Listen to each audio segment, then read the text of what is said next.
God-fearing, God-toting patriots. I love the Second Amendment. God gave it to me. Not one politician, not one government legislation can take it from me.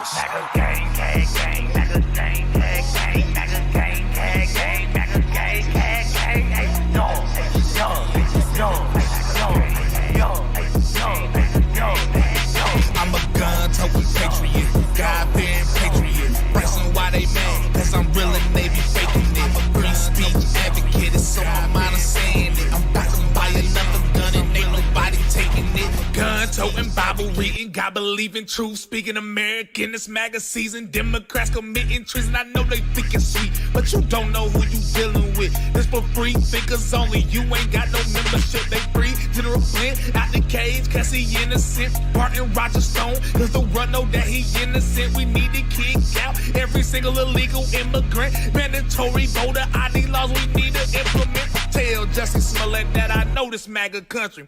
Tell China we know they trying to play us like some dummies. I looked deep into it and I did the math. Why did Obama send money to that Wuhan lab? What is George Soros doing with all of his cash? Why did China take that Harvard guy and drop him a bag? Why is there so much propaganda funny, you ask? How about that Bill Gates vaccine? Now, sorry I'll pass, cause I'm a gun-toting patriot, God-fearing patriot. Pricing why they mad, cause I'm really Navy faking it. Free speech advocate, it's on my mind, I'm saying it. I'm about to buy another gun and ain't nobody taking it. Gun-toting patriot, God-fearing patriot. Pricing why they mad, cause I'm really Navy faking it. Free speech advocate, it's on my mind, I'm saying it. I'm about to buy another gun and ain't nobody taking it. All red MAGA flags waving through the South like we just want 4 more years. Democrats can't get right. Trumping with that Yeezy flow. Don't go broke on Sleepy Joe. Make America great again. Seeing what you hating for. Military working overtime. I salute y'all. Antifa steady trying to. What's up, everybody?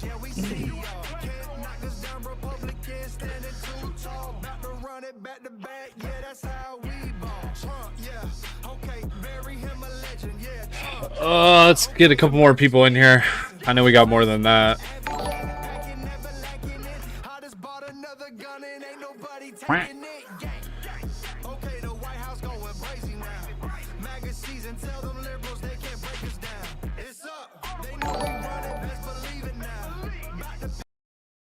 Thank you, Drakey.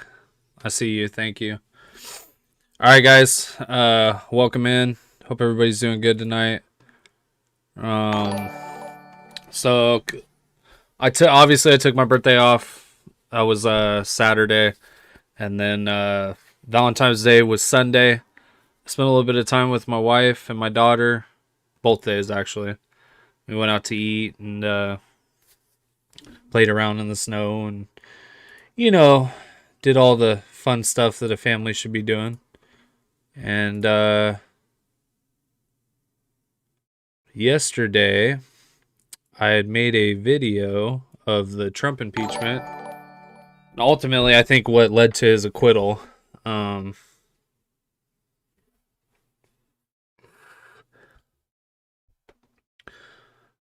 understand everybody saw it. I understand. I kind of want to go through it. I think there's a lot. I basically clipped out every part that had to do with Trump's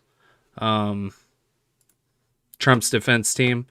And there was a lot of parts of it that I think that, quite frankly, the news missed. And I think it's really important that we understand that, when you present a good case, the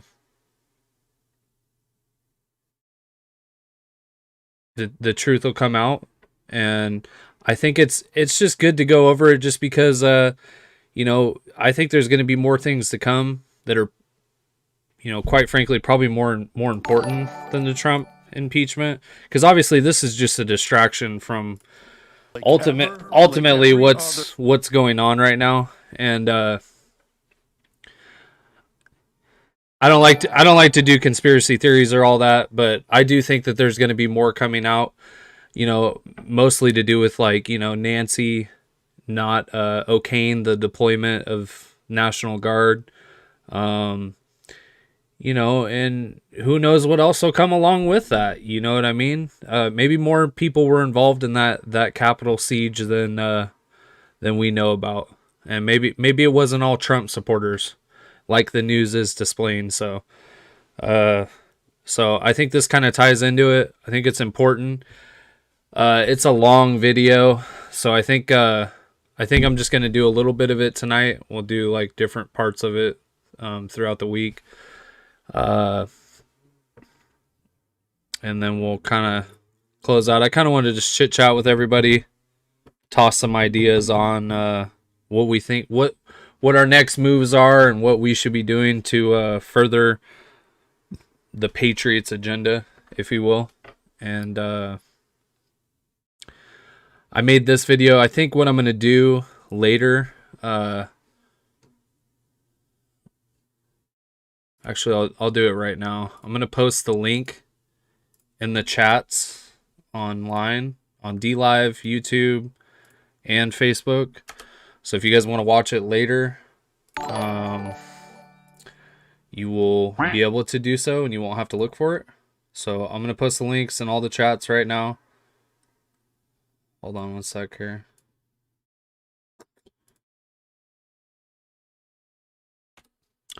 Because I'm going to zoom through it.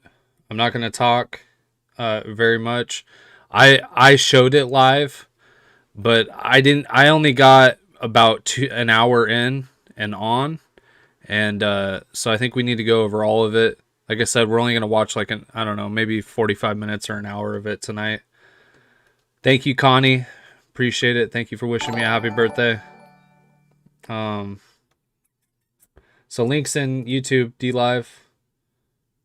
If you guys want to go through on your own time and search through the parts that I go through. But basically I made this video. I think I'm going to chop it up some more too. I'm going to put it into clips and go through and highlight the good parts. Especially the video that they showed. I think it was really important. So they're politically motivated. Here we are. I'll respond to chat every once in a while here, and I'm going to kind of be quiet while you guys listen. Divorced from the facts, the evidence, and the interests of the American people. The Senate should promptly and decisively vote to reject it. No thinking person could seriously believe that the president's January 6th speech on the ellipse was in any way an incitement to violence or insurrection.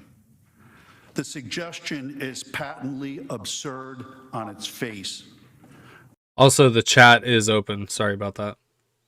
Nothing in the text could ever be construed as encouraging, condoning, or enticing unlawful activity of any kind.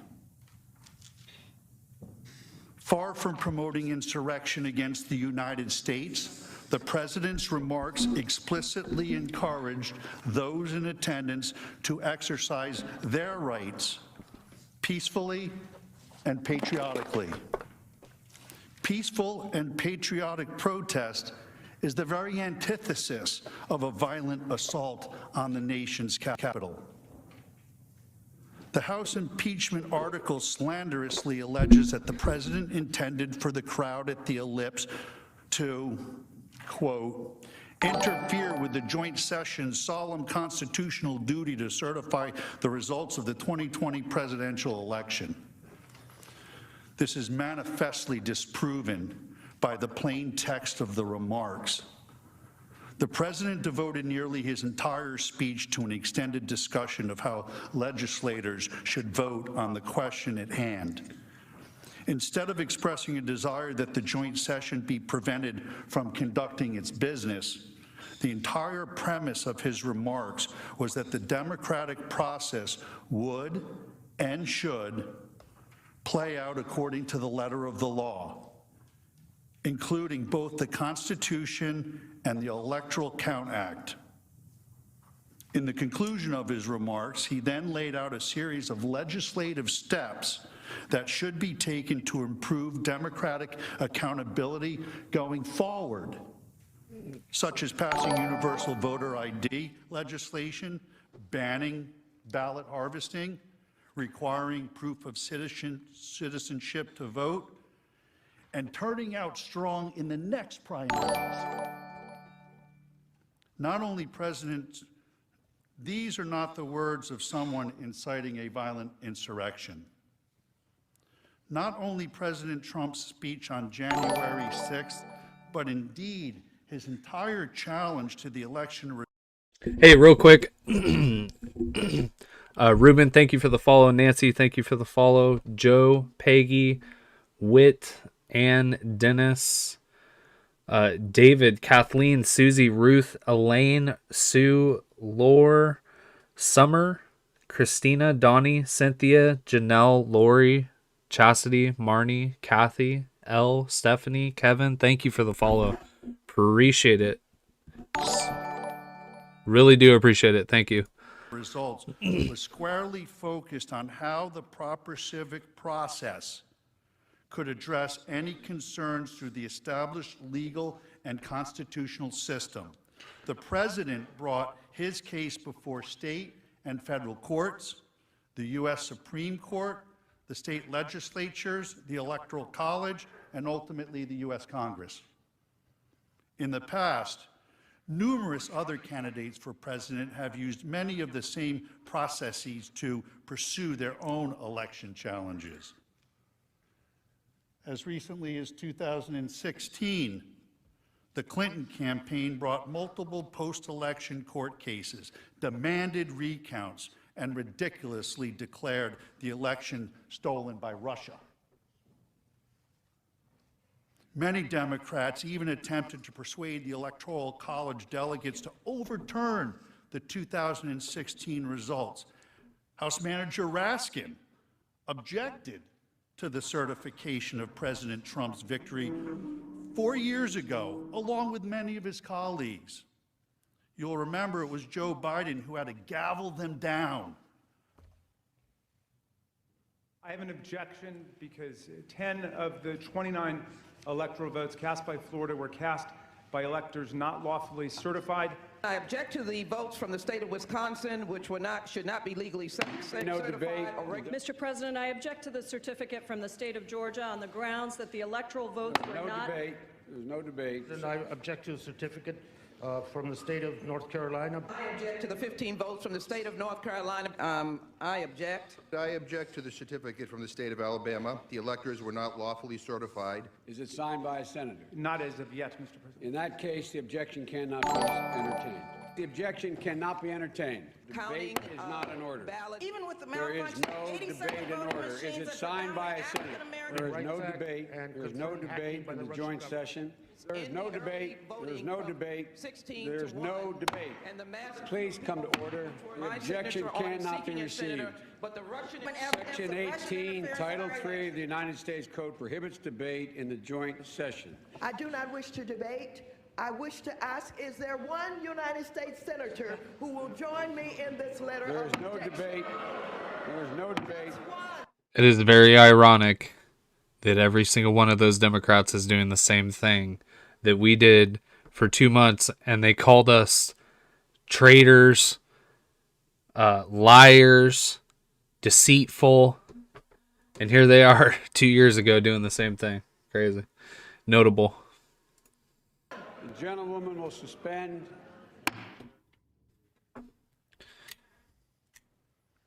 In 2000, the dispute over the outcome was taken all the way to the Supreme Court, which ultimately rendered a decision. To litigate questions of election integrity within this system is not incitement to resurrection. It is the democratic system working as the founders and lawmakers have designed. To claim that the president in any way wished, desired, or encouraged lawless or violent behavior is a preposterous and monstrous lie. In fact, the first two messages the president sent via Twitter once the incursion of the Capitol began were, "Stay peaceful and no violence, because we are the party of law and order." The gathering on January 6th was supposed to be a peaceful event. Make no mistake about that. And the overwhelming majority of those in attendance remained peaceful. As everyone knows, the president had spoken at hundreds of large rallies across the country over the past 5 years. There had never been any mob-like or riotous behaviors, and in fact, a significant portion of each event was devoted to celebrating the rule of law, protecting our Constitution, and honoring the men and women of law enforcement. Contrast the president's repeated condemnations of violence with the rhetoric from his opponents. I am your president of law and order and an ally of all peaceful protesters. The vast majority of the protests have been peaceful.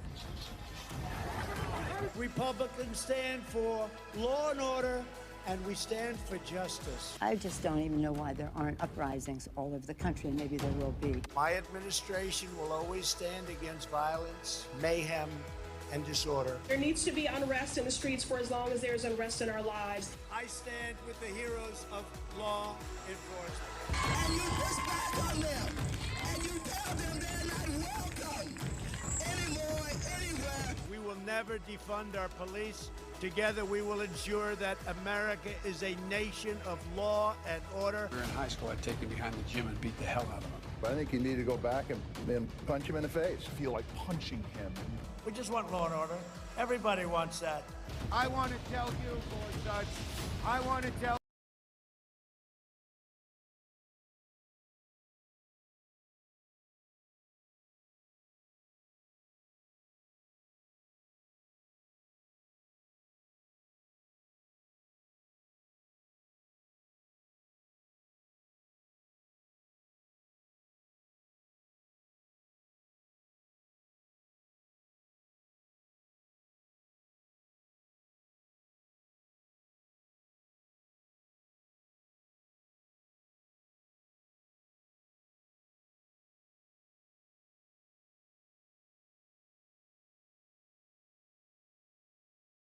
you, Kavanaugh, you have released the whirlwind, and you will... My bad. I had my mic on mute. So I remember watching these videos while our city's burned. I don't know about you guys.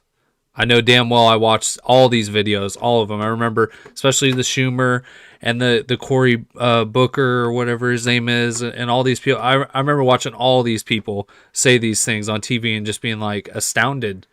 Like our cities are burning down, and you're making a mockery of it and talking about Trump and talking about how he's the problem. It's mind blowing. And then it's like, did they really think they were going to get away with that? Because I guarantee you, when they walked into this case, they're like, oh, it's done. This is day 4 of the trial. You know damn well that they're thinking, oh, this is in the bag. It's over. It's over. Like, we have them. And then the Trump lawyers brought these videos out, and it's just like, pfft. Wake up. Time to wake up. We want law and order. We have to have law and order. Show me where it says that protests are supposed to be polite and peaceful. We believe in safe streets, secure communities, and we believe in... What's up, Travis? What else am I missing here? What's up, military? Ryan? All my mods, thank you for showing up. Appreciate you guys. Law and order.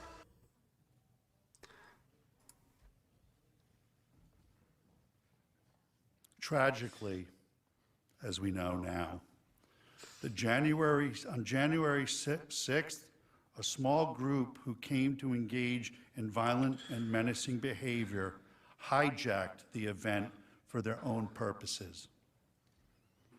According to publicly available reporting, it is apparent that extremists of various different stripes and political persuasions pre-planned and premeditated. Thank you, Davis, for your birthday wishes. Davis 1103, thank you. I hope you're doing well as well. An attack on the Capitol. One of the first people arrested was the leader of Antifa. Sadly, he was also among the first to be released. From the beginning, the president has been clear The criminals who infiltrated the Capitol must be punished to the fullest extent of the law. They should be imprisoned for as long as the law allows. The fact that the attacks were apparently premeditated, as alleged by the House managers, demonstrates the ludicrousness of the incitement allegation against the president. You can't incite what was already going to happen.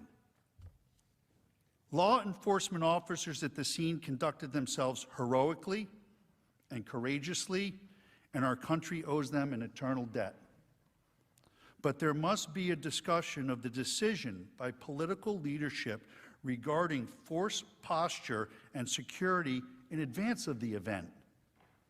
As many will recall, last summer, the White House was faced with violent rioters night after night. They repeatedly attacked Secret Service officers and at one point pierced a security wall, culminating in the clearing of Lafayette Square. Since that time, there has been a sustained negative narrative in the media regarding the necessity of those security measures on that night, even though they certainly prevented many calamities from occurring. In the wake of the Capitol attack, it must be investigated whether the proper force posture was not initiated due to the political pressure stemming from the events at Lafayette Square. Consider this. On January 5th, the mayor of the District of Columbia explicitly discouraged the National Guard and federal authorities. Joey's in the chat, guys. Everybody give a shout out to Joey, Primetime Patriot, and PT News, Steve. All the little conservative streamers. All need to show some love for everybody. Go give them a follow. They're on all the platforms. Pretty sure Joey's on Twitch. PT's on Twitch, Facebook, YouTube, all that. He has his own platform too. And then Primetime on Twitch, Facebook, YouTube, DLive. Go give them a follow. Shout out Joey. Thanks for showing up, buddy. Thank you for being in here. From doing more to protect the Capitol, saying, and I quote, "The District of Columbia is not requesting other federal law enforcement personnel and discourages any additional deployment."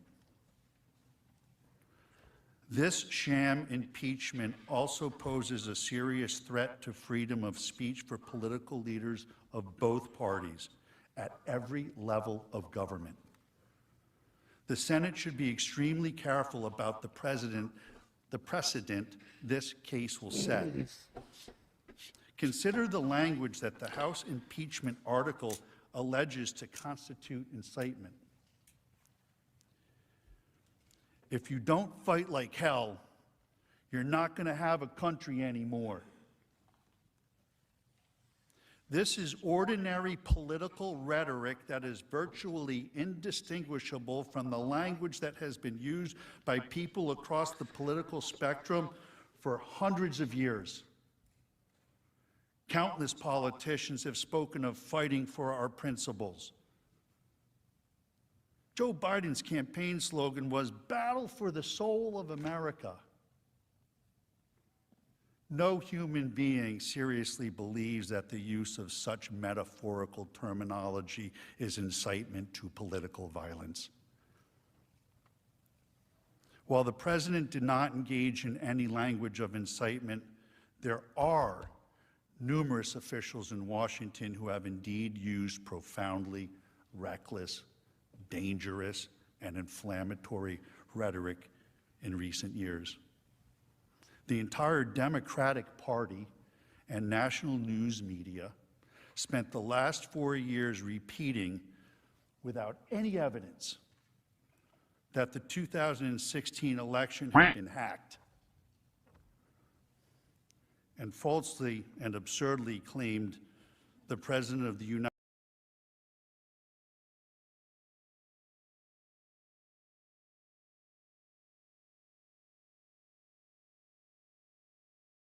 States was a Russian spy. Speaker Pelosi herself said that the 2016 election was hijacked and that Congress has a duty to protect our democracy. I was muted. Thank you, Drakey, for the 1 month gifted sub. That's 2 this tonight for Drakey. Everybody give her a couple eagles for that one. And Joey, enjoy your subscription, my friend. She also called the president an imposter and a traitor, and recently referred to her colleagues in the House as the enemy within. Moreover, many Democrat politicians endorsed and encouraged the riots that destroyed vast swaths of American cities last summer, when violent left-wing anarchists conducted a sustained assault on a federal courthouse in Portland, Oregon. Speaker Pelosi did not call it an insurrection. Instead, she called the federal law enforcement officers protecting the building stormtroopers. When violent mobs destroyed public property, she said, "People will do what they do." The Attorney General of the state of Massachusetts stated, "Yes, America is burning, but that's how forests grow." Representative Anya Presley declared, "There needs to be unrest in the streets for as long as there is unrest in our lives." The current Vice President of the United States, Kamala Harris, urged supporters to donate to a fund that bailed out violent rioters and arsonists out of jail. One of those was released and went out and committed another crime, assault. He beat the bejesus out of somebody. Oopsie. She said of the violent demonstrations, "Everyone beware. They're not going to stop before Election Day in November, and they're not going to stop after Election Day. They're not going to let up, and they should not." Such rhetoric continued even as hundreds of police officers across the nation were subjected to violent assaults at the hands of angry mobs. A man claiming to be inspired by the junior senator from Vermont came down here to Washington, D.C. to watch a softball game and kill as many senators and congressmen as he could. It cannot be forgotten that President Trump did not blame the junior senator. The senior senator from Maine has had her house surrounded by angry mobs of protesters. When that happened and unnerved her, one of the House managers, I forget which one, tweeted, "Cry me a river."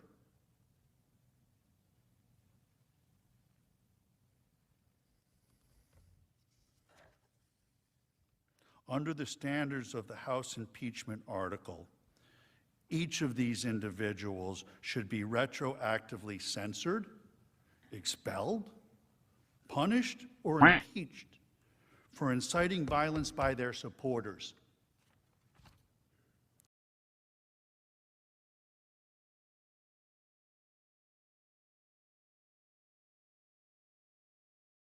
Unlike the left, President Trump has been entirely consistent in his opposition to mob violence. He opposes it in all forms, in all places. Just as he's been consistent that the National Guard should be deployed to protect American communities wherever protection is needed. For Democrats, they have clearly demonstrated that their opposition to mobs and their view of using the National Guard depends upon the mob's political views. Not only is this impeachment case preposterously wrong on the facts, no matter how much heat and emotion is injected by the political opposition, it is also plainly unconstitutional. In effect, Congress would be claiming that the right to disqualify a private citizen, no longer a government official, from running for public office. This would transform the solemn impeachment process into a mechanism for asserting congressional control over which private citizens are and are not allowed to run for president. In short, this unprecedented effort is not about Democrats opposing political violence. It is about Democrats trying to disqualify their political opposition. It is constitutional cancel culture. History will record this shameful effort as a Hey, you guys, which one of these lawyers do you think did the best job? Let's hear it in the chat. I actually think it was this gentleman, and he's now under it. I think it is not a coincidence that he's under attack and the safety of his family is under attack, because I think this gentleman right here probably did one of the best. But yeah, hello everyone just joining the chat. Give a thumbs up, a like, a share, subscribe. Appreciate it. Let me know what you who do you think out of the three lawyers, the Trump lawyers, which one you think did the best? This is Michael Vanderbeen, and I think he did the best. Myself personally, but let's hear what you guys think. Deliberate attempt by the Democrat Party to smear, censor, and cancel not just President Trump, but the 75 million Americans who voted for him. Now is not the time for such a campaign of retribution. It is the time for unity and healing and focusing on the interests of the nation as a whole. We should all be seeking to cool. Yeah, I did see that, Travis. Everyone on Facebook, Travis said, did you see John Sullivan was paid $35K from NBC for the January 6th footage? Also, ABC paid $2,500. I mean, doesn't surprise me. Does not surprise me, guys. Does not surprise me, and it shouldn't surprise anyone else in this chat at this point. I mean, there was a reason why he was there. Let's just say that. There's a reason why he was there, and it wasn't to support Donald Trump. Cool temperatures, calm passions, rise above partisan lines. The Senate should reject this divisive and unconstitutional effort and allow the nation to move forward. Over the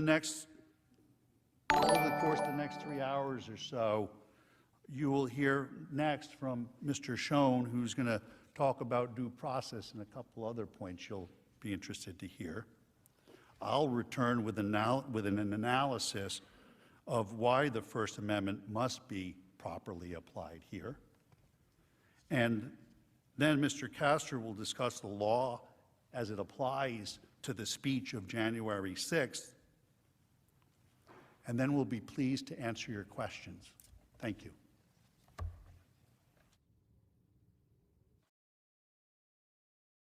Ryan said the first night wasn't looking too hot, but then they were on fire after that. And I really think it was the fourth day that honestly changed this trial into, I mean, these guys are stars now.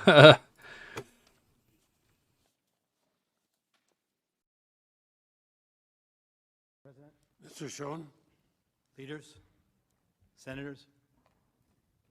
Throughout the course of today, my colleagues and I will explain in some detail the simple fact that President Trump did not incite the horrific, terrible riots of January 6th. We'll demonstrate that, to the contrary, the violence and looting goes against the law and order message he conveyed to every citizen of the United States throughout his presidency. I do think this is the runner-up. I think you're right, Respawn. Including on January 6th. First, though, we would like to discuss the hatred, the vitriol, the political opportunism that has brought us here today. The hatred that the House managers and others on the left have for President Trump has driven them to skip the basic elements of due process and fairness and to rush an impeachment through the House claiming, quote, urgency, close quotes. But the House waited to deliver the articles to the Senate for almost 2 weeks, only after Democrats had secured control over the Senate. In fact, contrary to their claim that the only reason they held it was because Senator McConnell wouldn't accept the article, Representative Clyburn made clear that they had considered holding the articles for over 100 days to provide President Biden with a clear pathway to implement his agenda. Our Constitution and any basic sense of fairness. Thank you, Antifa Slayer. Appreciate the 3rd gifted sub tonight. You guys give her a shout out and a thanks. Appreciate you. Thank you, Drakey. Require that every legal process with significant consequences for a person's life, including impeachment, requires due process under the law, which includes fact-finding and the establishment of a legitimate evidentiary record with an appropriate foundation. Even last year's impeachment followed committee hearings and months of examination and investigation by the House. Here, President Trump and his counsel were given no opportunity to review evidence or question its propriety. The rush to judgment for a snap impeachment in this case was just one example.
Hey, someone give me the link. Sorry.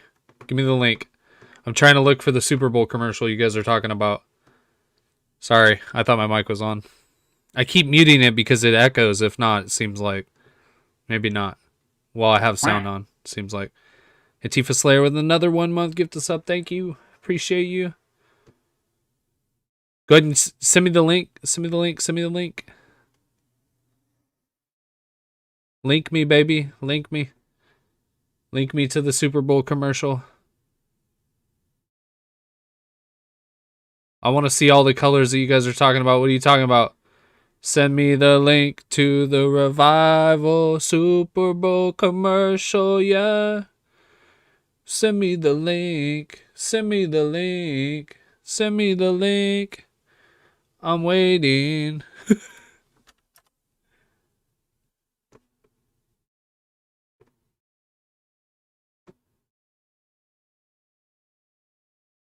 Yeah.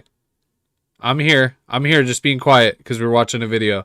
But someone said there's a Super Bowl commercial that we need to watch. It's called Revival. I need the link to it. Someone send me it. No? Okay. Well, we'll save it for when someone wants to send me it, I guess. What in the world? What's going on? What?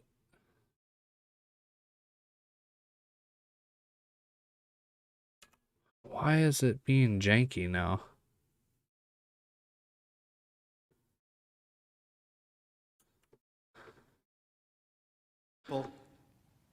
Of the denial of due process.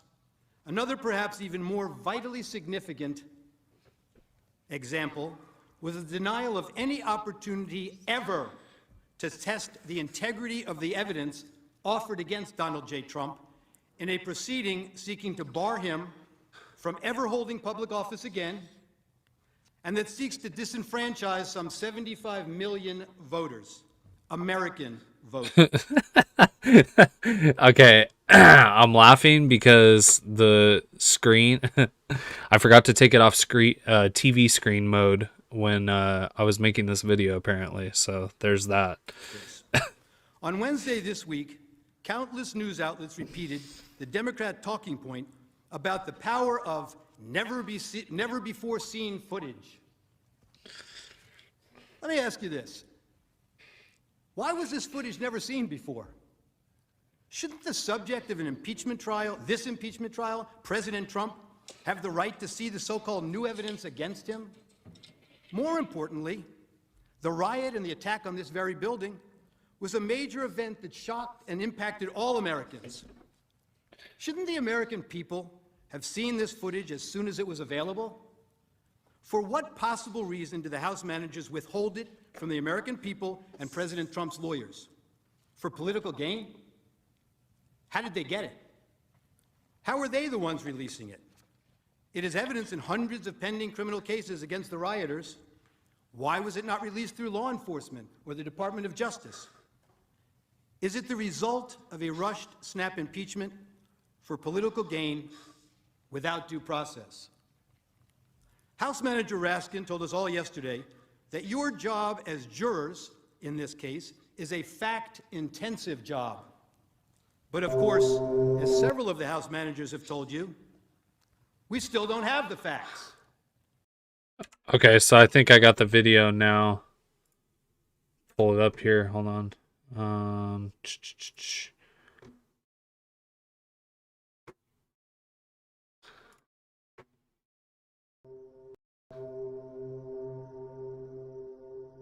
Someone wanted to see this, so.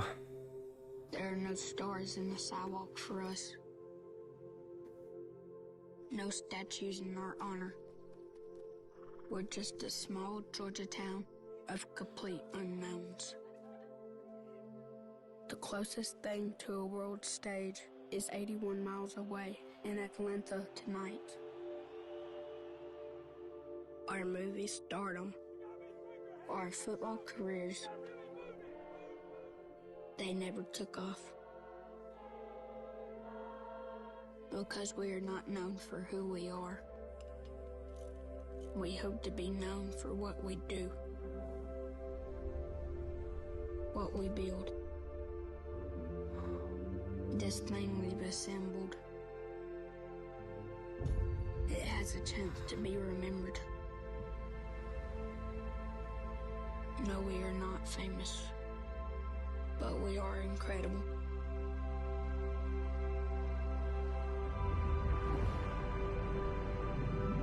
And we make incredible things.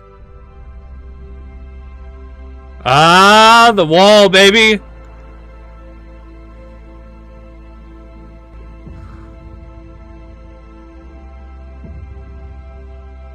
Damn, I just got goosebumps. Ugh. Stop. So, whoa.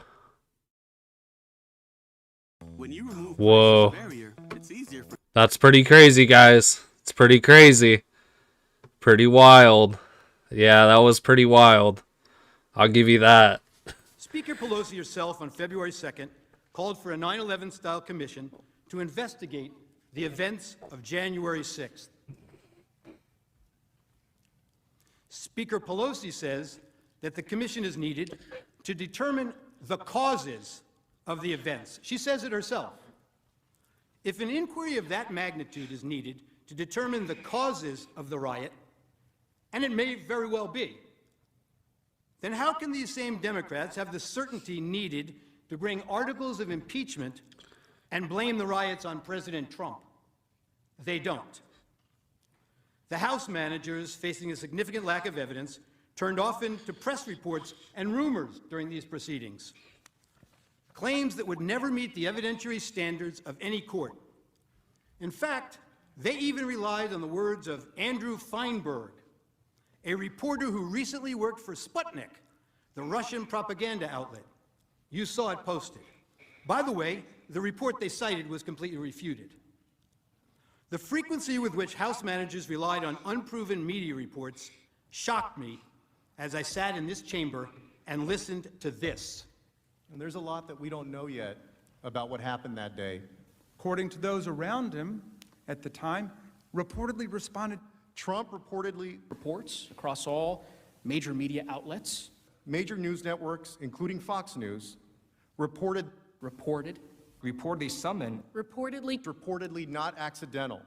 According to reports, President Trump was reportedly spoke to the guard. And was widely reported. Media reports? According to reports, reportedly. As any trial lawyer will tell you, reportedly is a euphemism for I have no real evidence.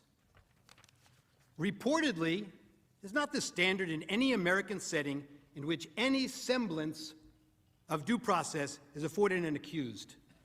Reportedly isn't even, here is some circumstantial evidence. It is exactly as reliable as, I Googled this for you. And if you're worried that you might ever be tried based on this type of evidence, don't be. You get more due process than this when you fight a parking ticket. One reason due process is so important with respect to evidence offered against an accused is that it requires an opportunity to test the integrity, the credibility, the reliability of the evidence. Here, of course, former President Trump was completely denied any such opportunity. And it turns out there is significant reason to doubt the evidence the House managers have put before us. Let me say this clearly. We have reason to believe the House managers manipulated evidence and selectively edited footage. If they did, and this were a court of law, they would face sanctions from the judge. I don't raise this issue lightly. Rather, it is a product of what we have found in just the limited time we have had since we first saw the evidence here with you this week. We have reason to believe that the House managers created false representations of tweets, and the lack of due process means there was no opportunity. Hey guys, I'm going to be honest with you. They really didn't even need to present a case, because when you doctor evidence in a criminal trial or a trial of any type, civic, criminal, political, doesn't matter. When you doctor evidence, it's inadmissible, and I don't even know why they were allowed to admit that in court, knowing that it was doctored, the dates were switched, the names were switched, the times were switched. It's really incredible. It really is. It's honestly incredible that it wasn't caught beforehand. Opportunity to review or verify the accuracy. Consider these facts. The House managers, proud of their work on the snap impeachment, staged numerous photo shoots of their preparations. In one of those, Manager Raskin is seen here at his desk reviewing two tweets side by side. The image on his screen claims to show that President Trump had retweeted one of those tweets. Now, members of the Senate, let's look closely at this screen, because obviously Manager Raskin considered it important enough that he invited the New York Times to watch him watching it. Now, what's wrong with this image? Actually, there are three things very wrong with it. Look at the date on the very bottom of the screen on Manager Raskin's computer screen when we zoom in to the picture. The date that appears is January 3rd, 2020, not 2021. Why is that date wrong? Because this is not a real screenshot that he's working with. This is a recreation of a tweet, and you got the date wrong when you manufactured this graphic. You did not disclose that this is a manufactured graphic and not a real screenshot of a tweet. Now, to be fair, the House managers caught this error before showing the image on the Senate floor, so you never saw it when it was presented to you. But that's not all. They didn't fix this one. Look at the blue check mark next to the Twitter username of. This is what the interviewer with CNN was trying to get at with Michael Vanderveen. She was like, so you're trying to say that a blue check mark and some dates switched around is good enough evidence to justify acquitting President Trump? And he looks at it and he's just dumbfounded, obviously. I'll show it before we get out of here. Just dumbfounded, man. It is truly incredible. They thought they were going to get away with this stuff. It's crazy. Of the account retweeted by the president. It indicates that this is a verified account, given the blue check by Twitter to indicate it is run by a public figure. The problem? The user's real account is not verified and has no blue check mark, as you can see. Were you trying to make her account seem more significant, or were you just sloppy? If we had due process of law in this case, we would know the truth. But that's not all that's wrong with this one tweet. House Manager Swalwell showed you this tweet this week, and he emphasized that this tweet reflected a call to arms. He told you repeatedly that this was a promise to call in the cavalry for January 6th. He expressly led you to believe that President Trump's supporter believed that the president wanted armed supporters at the January 6th speech, paramilitary groups, the cavalry, ready for physical combat. The problem is, the actual text is exactly the opposite. The tweeter promised to bring the Calvary, a public display of Christ's crucifixion, a central symbol of her Christian faith, with her to the president's speech, a symbol of faith, love, and peace. They just never want to seem to read the text and believe what the text means. It's coming up here. This guy mic drops. He Hail Marys it to heaven, and then mic drops, and it's grade A. It's grade A entertainment coming up. I think we're about 5-10 minutes away from it. You'll see this reported in the media last evening also. Words matter, they told you. But they selectively edited the president's words over and over again. They manipulated video, time-shifting clips, and made it appear the president's words were playing to a crowd when they weren't. Let's take a look. After this, we're going to walk down, and I'll be there with you. We're going to walk down. We're going to walk down to the Capitol. You want, but I think right here, we're going to walk down to the Capitol. And we're going to cheer on our brave senators and congressmen and women. And we're probably not going to be cheering so much for some of them. Because you'll never take back our country with weakness. You have to show strength, and you have to be strong. We have come to demand that Congress do the right thing and only count the electors who have been lawfully slated. Lawfully slated. I know that everyone here will soon be marching over to the Capitol building to peacefully and patriotically. Sorry about that, guys. Voices heard. And we are going to walk down to the Capitol. They showed you that part. Why are we walking to the Capitol? Well, they cut that off. To cheer on some members of Congress and not others, peacefully and patriotically. The Supreme Court ruled in Brandenburg that there's a very clear standard for incitement. In short, to paraphrase, whether the speech was intended to... Menudo, thank you for the resub. Appreciate it. I think you're on a tier 2. Yeah, 2-month streak. Thank you. Appreciate it, Menudo. Everybody give her a shout out too. She's a big donor to our channel, big supporter, keeping it real. People like her keeping us in the game. Appreciate you, Menudo. Provoke imminent lawless action, and was it likely to do so? Go to the Capitol and cheer on some members of Congress, but not others. They know it doesn't meet the standard for incitement, so they edited it down. We heard a lot this week about fight like hell, but they cut off the video before they showed you the president's optimistic, patriotic words that followed immediately after. We fight like hell, and if you don't fight like hell, you're not going to have a country anymore. Our exciting adventures and boldest endeavors have not yet begun. My fellow Americans, for our movement, for our children, and for our beloved country.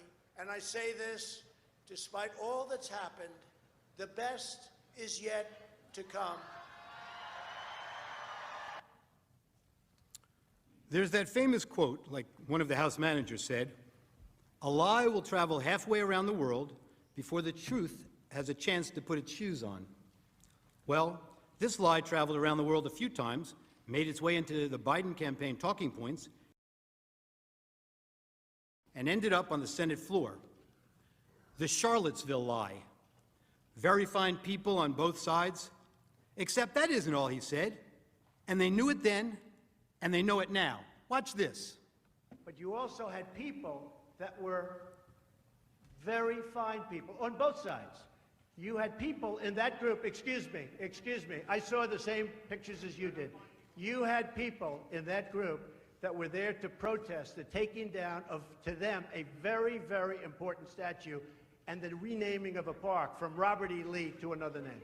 White nationalists are not the same. Well, no, George Washington was a slave owner. Was George Washington a slave owner? So will George Washington now lose his status? Are we going to take down, excuse me, are we going to take down statues to George Washington? How about Thomas Jefferson? What do you think of Thomas Jefferson? You like him? Okay, good. Are we going to take down the statue? Because he was a major slave owner. Now we're going to take down his statue. So you know what? It's fine. You're changing. This was when Trump mic dropped the mainstream media, news media, and got critiqued for it. And you guys remember he doctored, they, as in the news media, doctored his voice to make it sound like he was saying, you know, they were very fine people in the crowd talking about white supremacists. It's just crazy. It's just wild. It's wild, man. It's wild. The last 4 years of this man's presidency is just a complete and utter witch hunt and sham, and the Democrats should be ashamed of themselves. They should be ashamed of themselves. I never thought that one person would be able to have this much of an effect on the Democrats. One guy they're so worried about. One person on earth. It's crazy. It's absolutely appalling. History, you're changing culture, and you had people, and I'm not talking about the neo-Nazis and the white nationalists, because they should be not talking about the neo-Nazis or the white nationalists. Bingo. Condemned totally. Oopsie. Many people in that group other than neo-Nazis and white nationalists, okay? And the press has treated them absolutely unfairly. Now, in the other group also, you had some fine people, but you also had troublemakers, and you see them come with the black outfits and with the helmets and with the baseball bats. I wonder who they are in the black helmets with the black get-ups and the baseball bats and the mask. I wonder who. Could you guys tell me who that could be? I wonder who the people in the black masks, the black fatigues, face coverings, and baseball bats, and black baseball helmet. I wonder who those people could be. I wonder. You had a lot of bad people in the other group too. Treated unfairly, sir. I'm sorry. I just didn't understand what you were saying. You were saying the press has treated white nationalists unfairly? No. I just didn't understand what you were saying. No. There were people in that rally, and I looked the night before. If you look, there were people protesting very quietly the taking down of the statue of Robert E. Lee. I'm sure in that group there were some bad ones. The following day it looked like they had some rough, bad people, neo-Nazis, white nationalists, whatever you want to call them. But you had a lot of people in that group that were there to innocently protest and very legally protest because, you know, I don't know if you know, they had a permit. The other group didn't have a permit. So I only tell you this, there are two sides to a story. I thought what took place was a horrible moment for our country, a horrible moment. But there are two sides to the country. Does anybody have a final? Does anybody have, you have an infrastructure. What makes you think?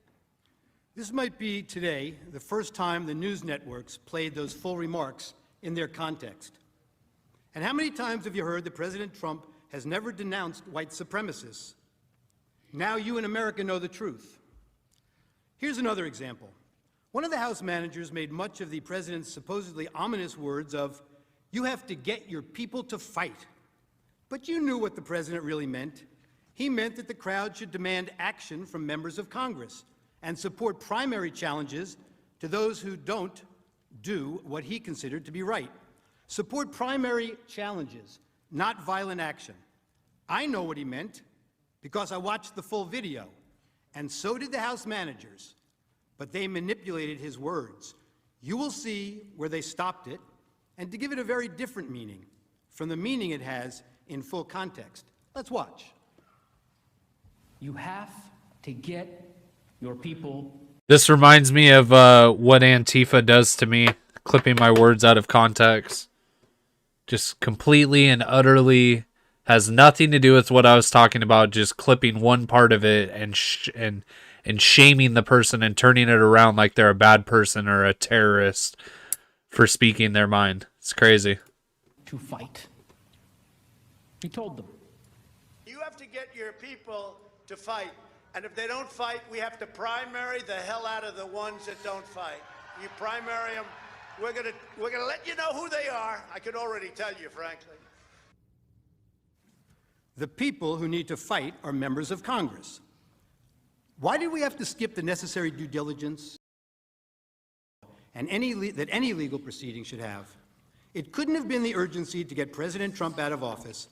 House Democrats held the articles until he was no longer president, mooting their case.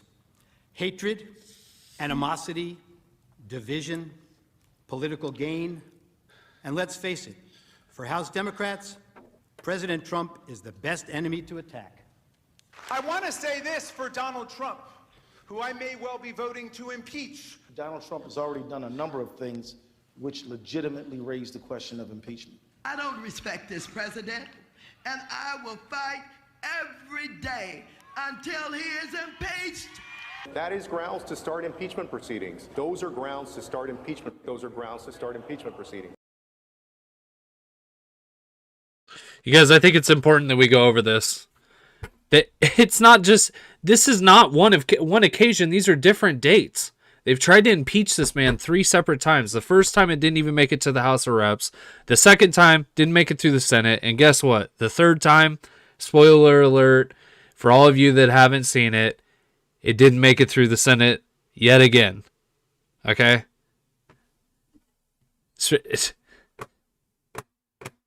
If it isn't a witch hunt, then what is it?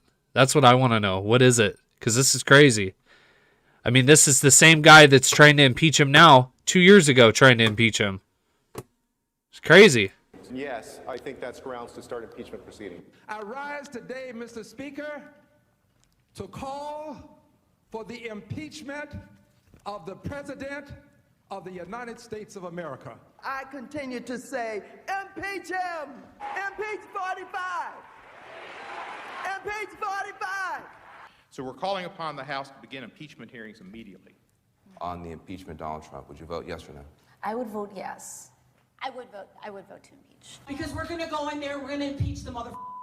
But the fact is, I introduced articles of impeachment in July of 2017. If we don't impeach this president, he will get reelected. My oath requires me to be for impeachment, have an impeachment hearing. He needs the scarlet eye on his chest. The representatives should begin impeachment proceedings against this president. It is time to bring impeachment charges against him. Bring impeachment charges. My personal view is that he richly deserves impeachment. I'm here at an impeachment rally, and we are ready to impeach them! Well, we can impeach him every day of the week for anything he does. That same hatred and anger has led House managers to ignore their own words and actions and set a dangerous double standard. The House managers spoke about rhetoric, about a constant drumbeat of heated language. Well, as I'm sure everyone watching expected, we need to show you some of their own words. I just don't even know why there aren't uprisings all over the country. Maybe there will be. There needs to be unrest in the streets for as long as there's unrest in our lives. You got to be ready to throw a punch. You have to be ready to throw a punch. Donald Trump, I think you need to go back and punch him in the face. That I thought he should have punched him in the face. I feel like punching him. I'd like to take him behind the gym if I were in high school. If we were in high school, I'd take him behind the gym and beat the hell out of him. No, I wish we were in high school. I could take him behind the gym. I will go and take Trump out tonight. It's yours truly. Maxine Waters and Joe Biden talking about taking Trump out and doing horrific things to him. Surprise. Take them out now. When was the last time an actor assassinated a president? They're still going to have to go out and put a bullet in Donald Trump. Show me where it says that protests are supposed to be polite and peaceful.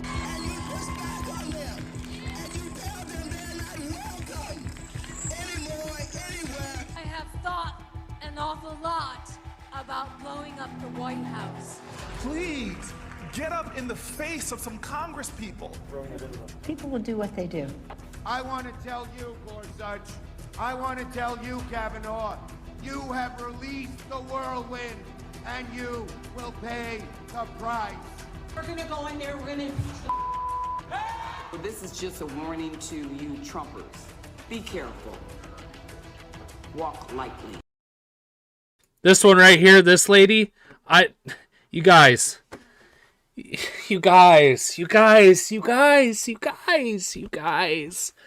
let's take race out of it.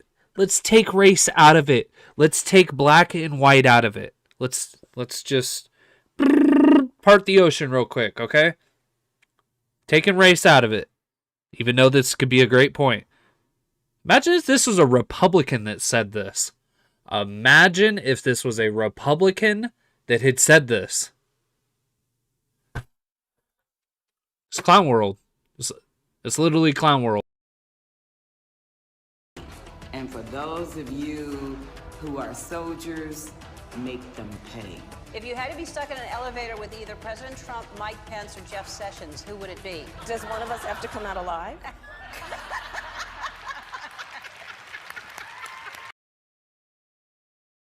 And there it is again. Switch the words into a Republican shoes. Switch the words into a right-winger shoes, a Republican. Just go ahead and swap-a-roo and see how they fit.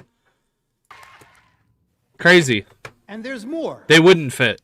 I promise to fight every single day. One, I'm a fighter and I'm relentless. But I'm a fighter and I'm relentless. A fighter and I'm relentless. I will fight like hell. But the way I see it now is that we pick ourselves up and we fight back. That's what I think it's all about. We stand up and we fight back. We do not back down. We do not compromise, not today, not tomorrow, not ever. You can either lie down, you can whimper, you can pull up in a ball, you can decide to move to Canada, or you can stand your ground and fight back. And that's what it's about. We do fight back, but we are going to fight back. We are not turning this country over to what Donald Trump has sold. We are just not. Look, people are upset and they're right to be upset.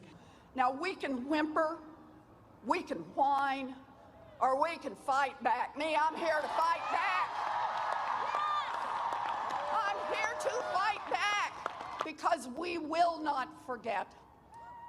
We do not want to forget. We will. Who do you guys think is worse? Who do you think is worse? Listen, we're doing a poll right now. We're doing a poll, okay? Who's worse? This evil, wicked witch of the West or the other evil, wicked witch of the West, Hillary Clinton? I can't decide who's worse. Which one? One claims to be Cherokee, so maybe Hillary Clinton's worse. I don't understand what their purposes is besides to divide and cause sexist remarks and say women are more empowering than men. Like, I don't understand what their purpose is in politics. I really don't.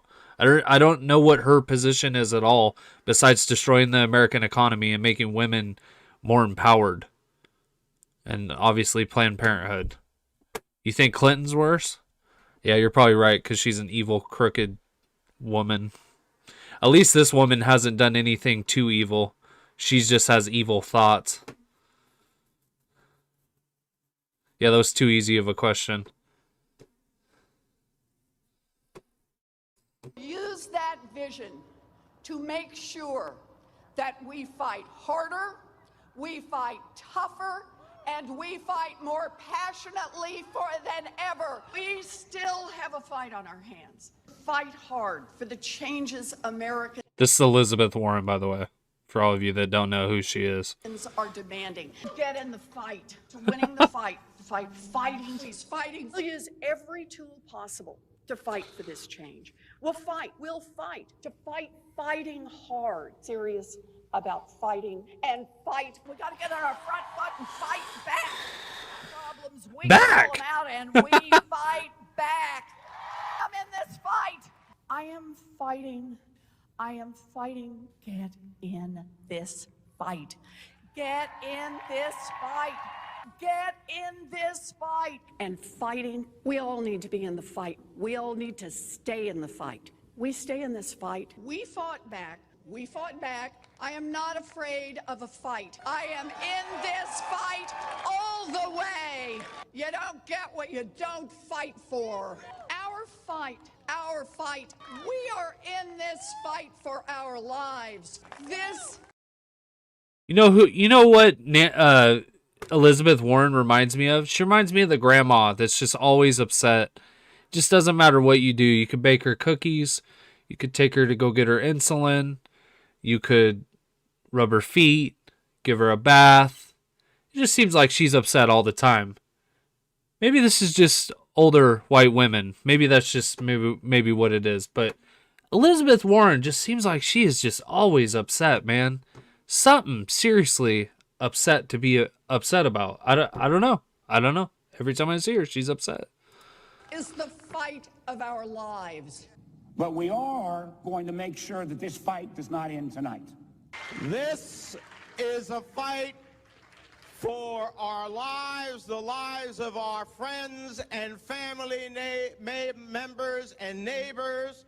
It is a fight, and it is a fight that we're going to work to make sure continues. It's a fight. It is a fight. It is a fight, and that's what this fight is for. Well, I'm wired to fight anyone who isn't doing their job for us. I'm John Tester, and you're damn right. I approve this message. And I'll have lots of fights ahead of us, and I'm ready to stand up and keep fighting. We have to fight. We're going to fight. We need to fight, and we need to fight. We're going to fight. We got a few more fights. I'm going to take the privilege of a few more Oh, I fights, remember. And we have the biggest fight of all. I will never stop fighting. I will fight like hell to fight back against anyone. We need to say loud and clear that we are ready to fight. It's a bare-knuckles fight. Now they're going to have to actually fight back against people. The fight has to be conducted. It's so important that we need to fight. Fight that fight. We have been fighting. I was fighting very hard. Time is of the essence, both in terms of the fight. I think we should be fighting. Well, I really believe we need to fight. We're simply not going to take this line down. We're going to keep fighting. So I'm telling all my colleagues, this is the fight of our life. Whose side are you on? Who are you fighting for?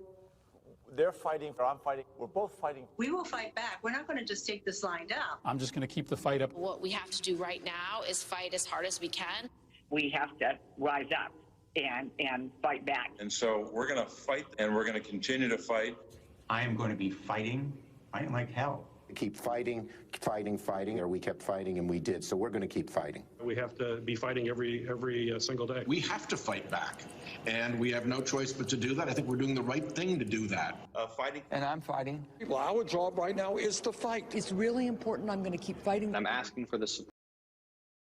Yeah, to me, it seemed like you were hiding behind the House chamber desks when your constituents came in to seek redress of grievances. That's what it seemed like to me, but maybe I wasn't watching the same videos on January 6th. I don't know. Support of people across the country to fight back. And you got to be fierce in fighting. Keep fighting. Brown have been fighting. I've told President Biden I will fight like mad. I'll tell you what, now more than ever, we have to fight like hell. We have these battles on the floor of the Senate. I'm going to go down and battle, and I'm going to be down there on the floor fighting. Right. But we Democrats are fighting as hard as we can. Democrats are fighting as hard as we can. Credit it in any way, but we're fighting back. What? Jenny Warman. They never explain what they're fighting for.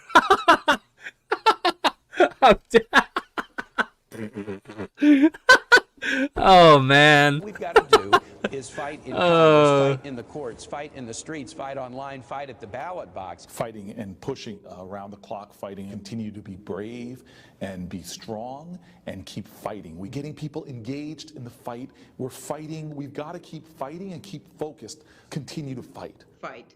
This is going to be a fight. We'll also fight him and challenge him in every way that we can, in the Congress, in the courts, and in the streets. To continue fighting, we each have an important role to play in fighting.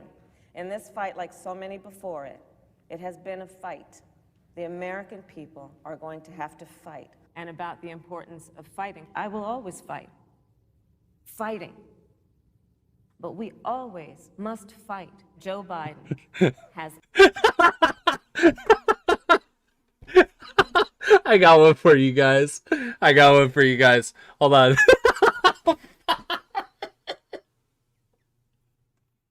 You ready? This is Kamala's face. This is Kamala's face when she's disgusted.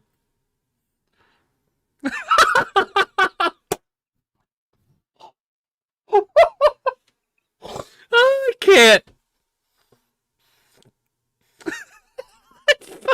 Can't. A deep, deep-seated commitment to fight and to fight, and about the importance of fighting. We always must fight, to fight, to fight, and to fight. As our willingness to fight continued the fight, as Joe Biden says, to fight. It's about fighting for what we're fighting for. We will tell them about what we did to fight. Truly about a fight. But truly, I do believe that we're in a fight. I believe that we are in a fight. I believe we are in a fight. I believe we are in a fight. So there's a fight in front of us. A fight for all of these things. And so we're prepared to fight for that. We know how to fight. Our ongoing fight of fight.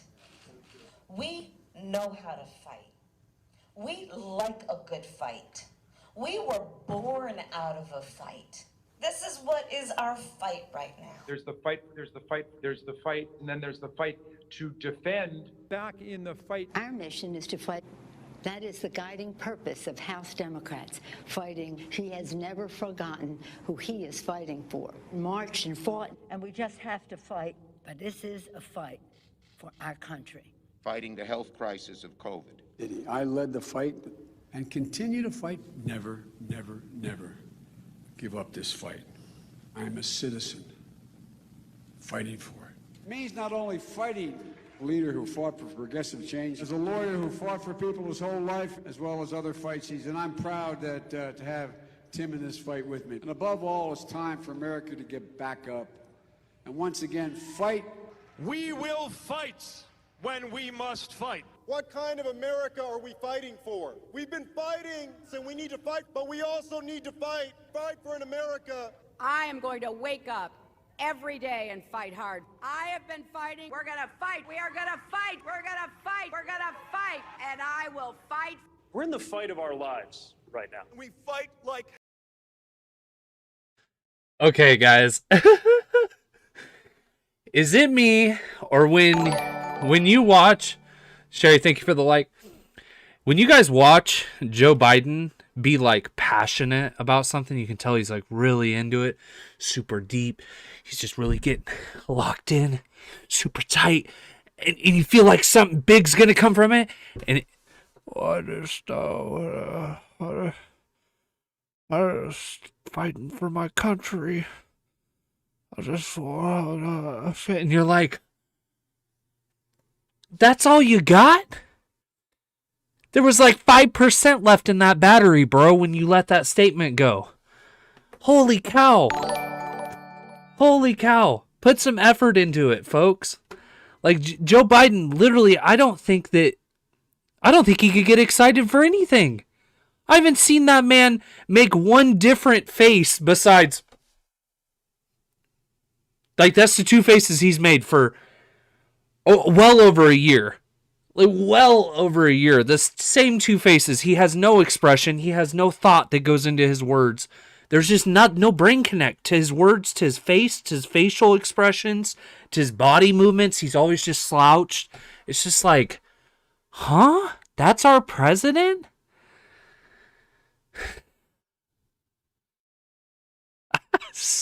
Hell Crazy, Fight man. against the Trump administration. Democrats are standing up to fight. We're in this fight in a serious way. It's your fight. We're eager to take on this fight. Get in this fight, and we'll fight it out. I have taken on the fight. As representatives for the people, as legislators here in the halls of Congress, our job is to fight. Who has led us in this fight? Is to fight for this fight. And every day I'm in the United States Senate, I will fight. And one of the things we do is should fight.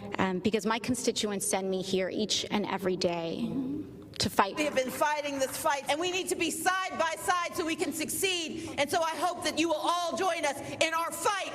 And if we fight, and as the next governor of Georgia, I will never stop fighting. We can show the old guard something new, and we can fight. My fight, those fights, to fight an administration Requiring us to fight, and fight we will. Their fight, and their fight, and their fight. The fight is a fight, and so when we fight the fight that we are in, when we are fighting this fight, we fight this fight. The strength of who we are is we will fight. And we will fight, we will fight the fight, we will fight. We are in a fight. The fight. It is a fight, and it is a fight born Ryan, you got me dead. out of patriotism. This is a fight, fighting. I say fight on, fight on, fight on, fight on. I'm here to say one more time in publicly, this is not a fight I wanted to take on, but this is the fight in front of us now. Every single one of you and every one of you, that's okay. You didn't do anything wrong. It's a word people use. But please stop the hypocrisy. And did you tone down the rhetoric last summer when all of this was happening? Did you condemn the rioters? Or did you stand with Nancy Pelosi, who said, people are going to do what they're going to do? This is a movement, I'm telling you. They're not going to stop. And everyone beware, because they're not going to stop. They're not going to stop before Election Day in November, and they're not going to stop after. Kamala told us in July of 2020 that they're not going to stop. They're not going to give up. It doesn't matter who the president is. And please, show me where it says that protests are supposed to be polite and peaceful. I just don't even know why there aren't uprisings all over the country. Maybe there will be. It was a violent night in St. Louis. They shot and killed David in cold blood. Destroying property which can be replaced is not violent. This is an apartment complex on fire, and it just collapsed. Their building just collapsed. I have nowhere to go now. These people did this for no reason. But police clearly. Sorry. This is just a snapshot of some of the damage the people will be waking up to. Going up, but police clearly. I'm proud of New York, and I'm proud of the protests.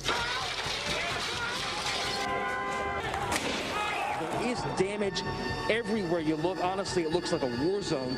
Heartwarming to see so many people turn out peacefully. Is that what it is, Nancy? Is it heartwarming, Nancy? Nancy, you're such a piece of shit. Honestly. Honestly, it's such a weak, low thing to say after everything that's happened this summer. That was her in September saying that, or it was August, July, somewhere in there, her saying that. All summer they rioted, and that's what she had to say to it. That's how she accounted to herself. She's crazy. These are elected officials, folks. These are not police officers. These people can be let go by us, the people, as in lose their job. Seriously. It's crazy. No actions have been taken against these people. They keep doing it day after day after day. Our country is a nation of protests. The Patriots were protesters. St. John's Church is on fire. Do you disavow violence from Antifa? That's a myth. A myth. I hope someone burns down your whole precinct with all y'all inside. It is not, generally speaking, unruly. And you push back on them. And you tell them they're not welcome anymore, anywhere. They're not going to let up, and they should not. You guys remember when Maxine Waters came out and told everyone to start harassing Trump supporters? That was crazy that day. I couldn't believe she was allowed to say that with no punishment. A lot of the things they say, but imagine if Trump said, you know, go out and harass them BLM and Antifa supporters. Yeah, there'd be hell to pay. To object to the certification of election results. You, along with your allies in the media, attempted to cancel and censor members of this chamber who voiced concerns and objected to certification. Manager Raskin, you'd been in Congress only 3 days when you objected in 2017. It's one of the first things you did when you got here. I have an objection because 10 of the 29 electoral votes cast by Florida were cast by electors not lawfully certified.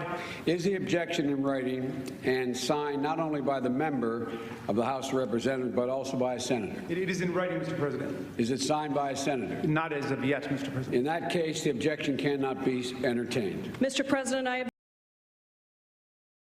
Hey guys, the screen's gonna pop up that's different from this one, and just ignore it for a minute, okay? I'm trying to fix something, so just enjoy the audio for a second. object to the certificate from the state of Georgia on the grounds that the electoral votes were not... Debate.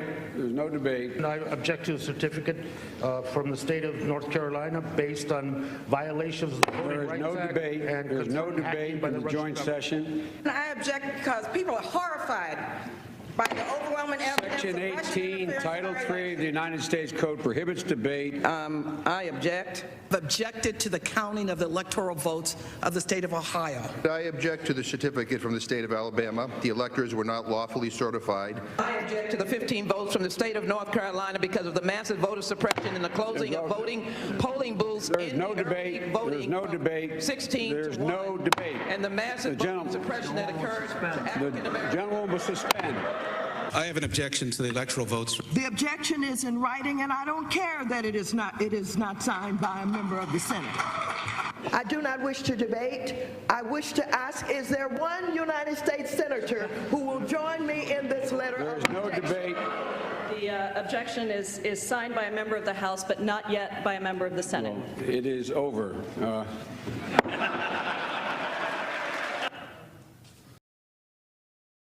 You guys see how Paul Ryan's laughing back then? That just shows you how much of a tweener he was. That dude's a tweener like no other that I've ever seen in my life. Speaker of the House, Paul Ryan. And when the House managers realized that the president's actual words could not have incited the riot, as you alleged in your article of impeachment, you attempted to pivot. You said that raising the issue of election security and casting doubt on the propriety of our elections was dangerous. One of the House managers, Mr. Cicilline, told you that this is not about the words Mr. Trump used in isolation. Rather, it is about the big lie, the claim that the election was stolen. The House managers told you that it's the big lie that incited the riot, and that the big lie was President Trump's claim that the election was not a fair election or that the election was stolen. Claiming an election was stolen, you were told, are words that are insightful to a candidate's followers and cause people to respond violently. Claiming an election was stolen or not legitimate is something that a candidate should never do because he or she knows or should know that such a claim and such words can actually incite violent insurrection, you were told. Well, it seems that the House manager's position must be actually a bit narrower than that. The House manager's position really is that when Republican candidates for office claim an election is stolen or that the winner is illegitimate, it constitutes inciting an insurrection, and the candidate should know it. But Democratic Party candidates for public elective office are perfectly entitled to claim the election was stolen or that the winner is illegitimate or to make any other outrageous claim they can. It is their absolute right to do so. And it is their absolute right to do so irrespective of whether there's any evidence to support the claim. Democratic candidates can claim that an election was stolen because of Russian collusion or without any explanation at all, and that is perfectly okay and is in no way incitement to an insurrection. And somehow, when Democratic candidates publicly decry an election as stolen or illegitimate, It's never a big lie. You've been doing it for years. But can you imagine telling your supporters that the only way you could possibly lose is if an American election was rigged and stolen from you? And ask yourself whether you've ever seen anyone at any level of government make the same claim about their own election. If Stacey Abrams doesn't win in Georgia, they stole it. It's clear. It's clear. And I say that publicly, it's clear. You can run the best campaign. You can even become the nominee. And you can have the election stolen from you. He knows he's an illegitimate president. He knows that there were a bunch of different reasons why the election turned out the way it did. Votes remain to be counted. There are voices that were waiting to be heard. And I will not concede. And I respect where you're coming from, and I respect the issues that you're raising. You're not answering the question. Do you think it was... You're not using the word legitimate. There are still legitimate concerns over the integrity of our elections and of ensuring the principle of one person, one vote. I agree with tens of millions of Americans who are very worried that when they cast the ballot on an electronic voting machine, that there is no paper trail to record that vote. But constantly shifting vote tallies in Ohio and malfunctioning electronic machines, which may not have paper receipts, have led to additional loss of confidence by the public. This is their only opportunity to have this debate while the country is listening, and it is appropriate to do so. House Manager Castro no longer has to try to imagine it, thanks to the distinguished senator and others. It didn't have to be this way. The Democrats promised unity. They promised to deliver the very COVID relief in the form of $2,000 stimulus checks that President Trump called for. They should have listened to their own words of the past. I leave you with the wise words of Congressman Jerry Nadler. The effect of impeachment is to overturn the popular will of the voters. We must not overturn an election and remove a president from office except to defend our system of government or our constitutional liberties against a dire threat. And we must not do so without an overwhelming consensus of the American people. There must never be a narrowly voted impeachment or an impeachment supported by one of our major political parties and opposed by the other. Such an impeachment will produce the divisiveness and bitterness in our politics for years to come, and will call into question the very legitimacy of our political institutions. The American people have heard the allegations against the president, and they overwhelmingly oppose impeaching him. They elected President Clinton. They still support him. We have no right to overturn the considered judgment of the American people. Mr. Speaker, the case against the president has not been made. There is far from sufficient evidence to support the allegations, and the allegations, even if proven true, do not rise to the level of impeachable offenses. Mr. Speaker, this is clearly a partisan railroad job. The same people who today tell us we must impeach the president for lying under oath, almost to a person voted last year to re-elect the speaker who had just admitted lying to Congress in an official proceeding. The American people are watching, and they will not forget. You may have the votes, you may have the muscle, but you do not have the legitimacy of a national consensus or of a constitutional imperative. This partisan coup d'etat will go down in infamy in the history of this nation. Thank you, Mr. Speaker. I yield back the balance of my time. Good afternoon again, Senators. Mr. President. There are two fundamental questions for purposes of this free speech analysis. First, does the First Amendment to the Constitution apply in this chamber to these impeachment proceedings? John Goodman. Second, if it does, do the words spoken by Mr. Trump at the Ellipse on January 6th meet the definition of constitutional incitement so as to void the protections? Hey guys, real quick. There was a video that was released during the summertime. It had to have been right around August, September, July, June area, summertime.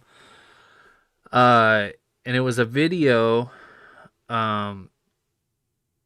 basically talking about before Trump ran as a Republican. If anyone knows where that video's at, and it basically like shows like all the things he did for Black society, and you know, all of you know, Oprah was his friend, and you know, Al Sharpton was his friend, and they were all in this video basically. But if you guys have that video, or you have the link to it, could you please send me it? I would like to play it at the end of tonight. We'll close with it. I've been trying to look for it all stream and I can't find it. But it's basically just a highlight reel of Trump, how all the rappers used to rap about him and talk about him, and you know, literally every rapper rapped about him. People envied him when he was a Democrat, but then he switched parties and became a Republican, and everybody hated him. And I think it'd be good to show that video again. I just can't seem to find it. If you guys can find it, please let me know. It's a really cool video. It has some music in the background. It just has pictures of him with all these Black leaders, and just basically everybody loved him. Everybody slobbed on his knob before he was a president, and then they just started hating on him. It's just a really good representation of where we've came in this certain point in time. So if anyone has it, please send it to me. Probably the best would be like on a social platform or Discord, if one of you knows where it's at in Discord. Afforded by the First Amendment. I will explain why the answers to both of these questions must be a resounding yes. The Constitution and the First Amendment must certainly apply to these impeachment proceedings, and Mr. Trump's speech deserves full protection under the First Amendment. But before getting into the legal analysis, some preliminary observations about the House manager's case should be made. First, this case, unfortunately, is about political hatred. It has become very clear that the House Democrats hate Donald Trump. This type of political hatred has no place in our political institutions, and certainly no place in the law. This hatred has led the House managers to manipulate and selectively edit Mr. Trump's speech to make it falsely appear that he sought to incite the crowd to violently attack the Capitol. He didn't, and we will show you why. The hatred has also led the House managers to make some astounding legal arguments. They astoundingly urge you to disregard your oath by ignoring the First Amendment of the Constitution.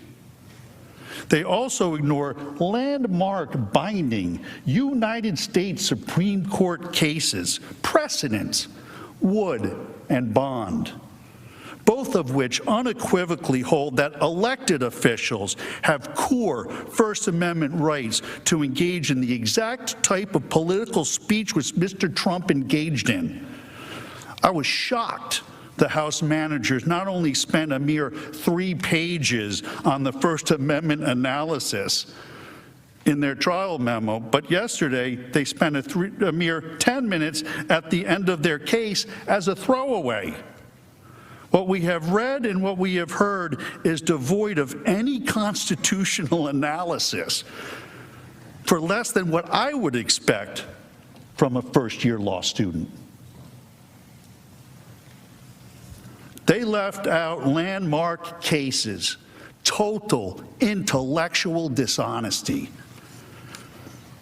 And finally, hatred is at the heart of the House managers' frivolous attempts to blame Donald Trump for the criminal acts of the rioters based on double hearsay statements of fringe right-wing groups based on no real evidence other than rank speculation. Hatred is a dangerous thing. We all have to work to overcome it. Hatred should have no place in this chamber in these proceedings. The second observation. The Senate is presented with an extraordinary task sitting in judgment of a former president's words in a speech that he gave at a political event. The House managers accused Mr. Trump of using his words to incite the horrific events at the Capitol on January 6th.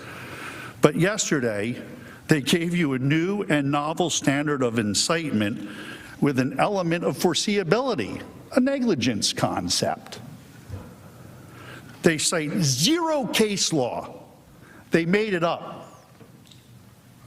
This task of applying a completely made-up legal standard of incitement to an impeachment proceeding is truly an unprecedented task for the Senate. And that is something the Senate must seriously consider when deciding the issue. Do you want to create a precedent where the Senate will be tasked with sitting in judgment as to the meaning and implied intent? Hey, I just want to make sure you guys heard me. I'm looking for a specific video. It was kind of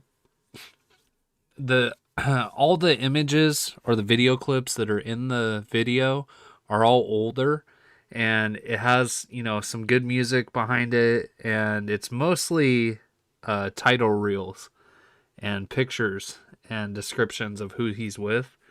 And it's basically just a video talking about before he was president, how much people loved him, and then afterwards, becoming president, how much people hate him now. And the video is just a dime piece. If someone could please find it, I really would appreciate it. It'd be cool. I've been looking this whole time. I can't find it.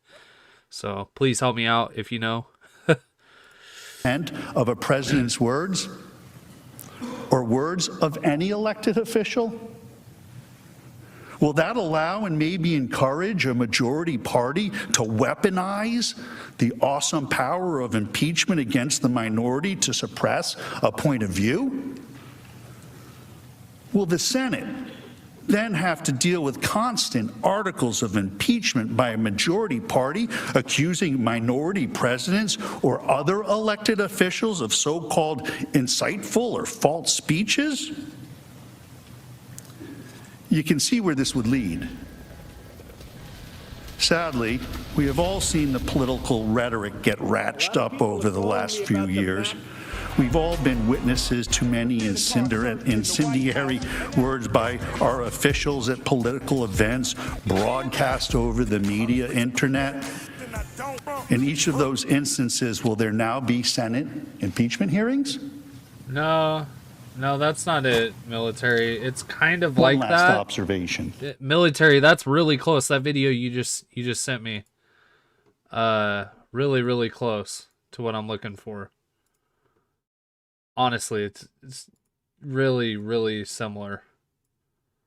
Has that same type of vibes to it.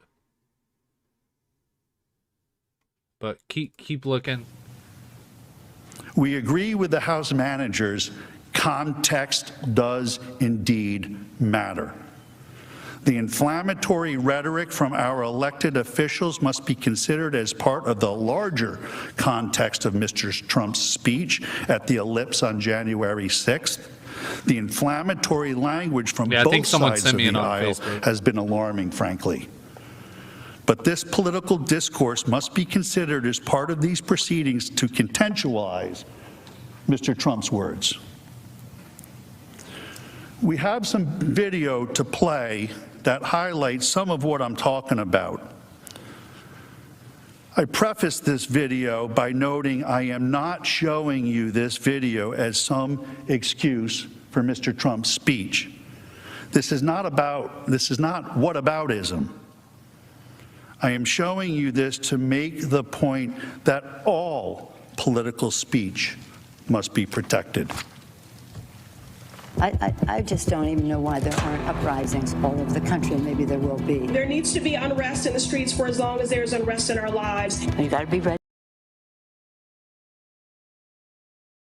Eddie, yes, Eddie Howe. The one with Jesse Jackson, Al Sharpton, Oprah Winfrey and the Clintons in it. Yes, that's the one I'm looking for. It's primo. I'm sure someone knows where it's at. I can't find it right now. Ready to throw a punch. You have to be ready to throw a punch. Donald Trump, I think you need to go back and punch him in the face. That I thought he should have punched him in the face. I feel like punching him. I'd like to take him behind the gym if I were in high school. If we were in high school, I'd take him behind the gym and beat the hell out of him. No, I wish we were in high school. I could take him behind the gym. I will go and take Trump out tonight. Take him out now. When was the last time an actor assassinated a president? They're still going to have to go out and put a bullet in Donald Trump. Show me where it says that protests are supposed to be polite and peaceful.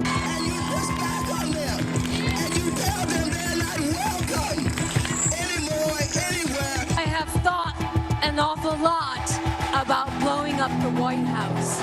Please, get up in the face of some Congress people. People will do what they do. I want to tell you, Gorsuch, I want to tell you, Kavanaugh, you have released the whirlwind, and you will pay the price. We're going to go in there, we're going to impeach the This is just a warning to you Trumpers. Be careful. Walk lightly.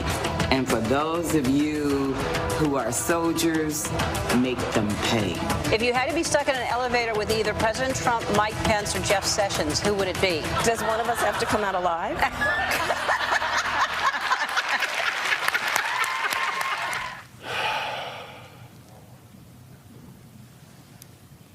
Again, I did not show you their robust speech to excuse or balance out the speech of my client, for I need not. I showed you the video because in this political forum, all robust speech should be protected, and it should be protected evenly for all of us. As a brief aside, we should all reflect and acknowledge the rhetoric has gotten to be too much and over the top. It is grating on the collective well-being of the body politic, the citizens. Most would like it to stop. But the point is, when you see speech such as this, you have to apply the First Amendment evenly. Blindly. She is blind, Lady Justice. Question 1. Does the First Amendment apply to this chamber in these proceedings? The House manager's position, as stated in their trial brief, is, and I quote, "The First Amendment does not apply at all to an impeachment proceeding." That's their position. This is plainly wrong. The text of the First Amendment expressly restricts Congress from regulating speech. It says, "Congress shall make no law respecting an establishment of religion or prohibiting the free exercise thereof or abridging the freedom of speech or of the press, or the right of the people peaceably to assemble and to petition the government for a redress of grievances." To ignore the Constitution would be contrary to the oath of office of a United States Senator. I do solemnly swear or affirm that I will support and defend the Constitution of the United States against all enemies, foreign and domestic, that I will bear true faith and allegiance to the same. Well, you all know the rest.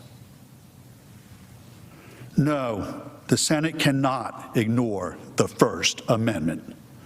The Constitution itself limits the ability of the House to impeach to limited items. Are you guys talking about VP Kamala? Is she laughs like the Joker? Yeah, I couldn't agree more. Couldn't agree more. Such as high crimes and misdemeanors. The position advanced by the House managers is essentially an unlimited impeachment standard without constitutional guardrails, unmoored to any specific legal test other than the unbridled discretion of Congress. This is distinctly not the intent of the framers. The framers were aware of the danger of any impeachment process that would make the president the mere creature of the legislature, a quote directly from the framers while debating the impeachment process on the floor of the Constitutional Convention of 1787.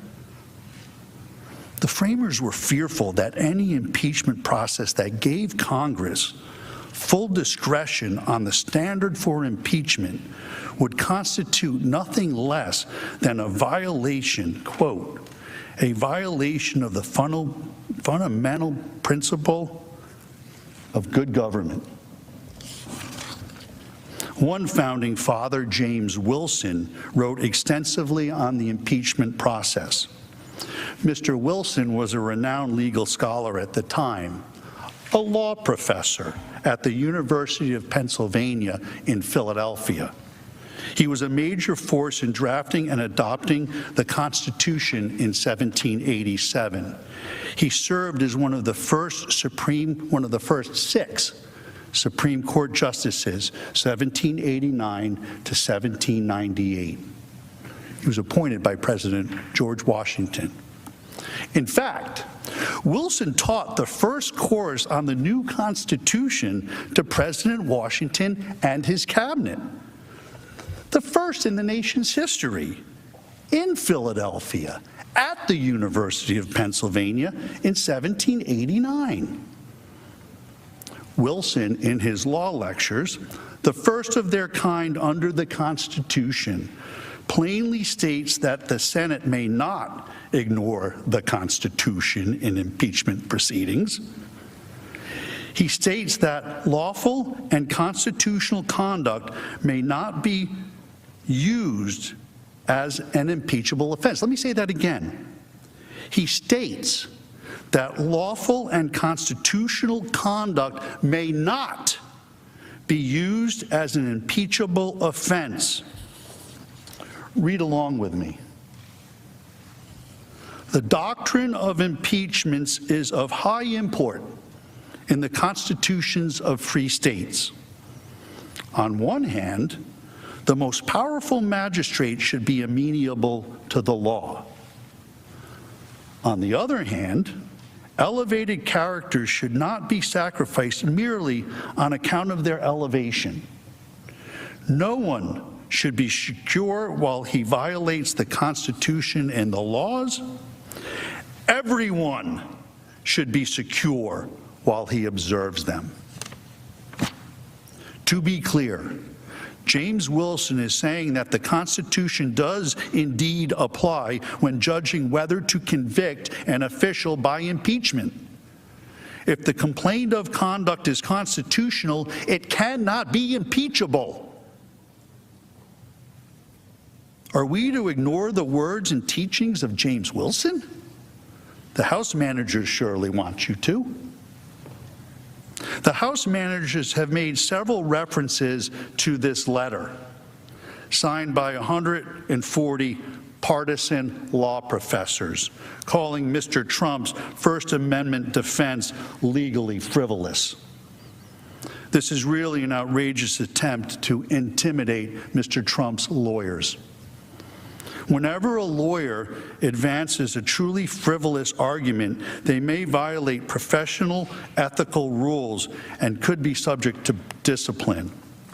This letter is a direct threat to my law license, my career, and my family's financial well-being. These law professors should be ashamed of themselves, and so should the House managers. How dare you? Do you really hate Donald Trump so much that you're willing to destroy good, hard-working people's lives, people that are only doing their jobs, and frankly, as counsel for an accused fulfilling a constitutional role? It's astounding, really. I'm a citizen, not a politician. I know these First Amendment arguments are not anywhere close to frivolous. They are completely meritorious. Interestingly, the law professor's letter was issued on February 5th, 3 days before we even filed our legal brief in this matter, and they ignored landmark, bedrock Supreme Court cases directly addressing this issue. Okay, well, this guy goes on for another 25 minutes, I think. So I think this is a good point to take a break. Like I said, I posted the link earlier to this video. It's on my YouTube page. If you would like to watch it without us, feel free. But I think with that, I'm going to end that video and just open up the chat. Any questions or comments? We'll sit here and chat for a little bit. I don't want to wear you guys out with one video. It is pretty long. It's a 3-hour video. We're about halfway through it right now. But this was day 4 of the impeachment trial. Ultimately, Trump was acquitted. We know this. It was all over the news for a little bit. Obviously, they let this go as far as they could, which is about a day or two, and then now they're over it, and they won't talk about it. But yeah, let's get to some chatters here and some comments, baby. Adam says, how was your birthday? It was good. I went to, there's a place over here. I love Mexican food. It's my favorite type of food. I definitely get it every holiday, especially my birthday. And we like to go to Margarita Factory out here in Vancouver. And I got me some spicy chicken with, it's actually called a pollo a la diabla is the plate that I get. And I got drunk with my wife, spent some time with my daughter, which was fun, and kicked back. Do you have the video? You got it? You got it, Hayes? Let's see it. Let's see it. Hold on. See what he got here. Oh, that's the video link. Okay. How are you, Adam? Respawn says, I can't find the video, Jake. I wonder if it's scrubbed off the internet. That could very well be. That very well could be. It was a long time ago, and I think it was sent to me on Facebook. I imagine if I look pretty long and hard, I'll be able to find it somewhere.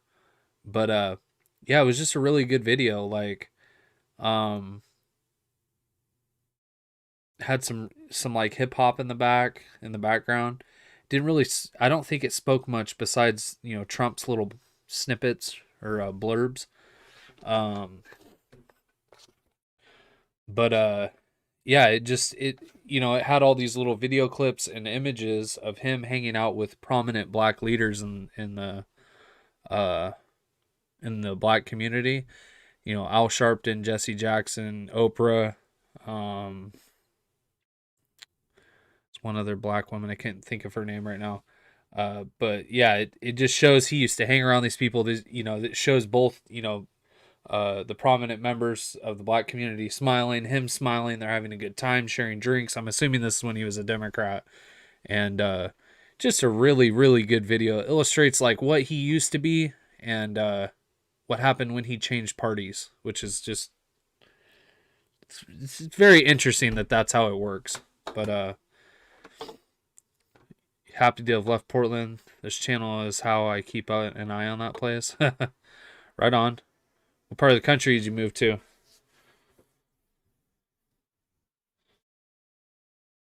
It is important to keep in mind that the House has one more card that they can play. They can still call a vote to disbar Trump from running again. Really? I didn't know that. Really? What? Because that was what? Just to impeach him? So Now they can vote to say that he can't run ever again? That's crazy. That's wild. Indiana Patriot says, if ever ex-president can be impeached, you're next, Obama and Clinton.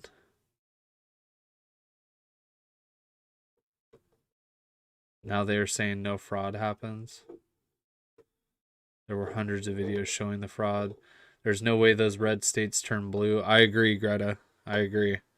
100% I agree.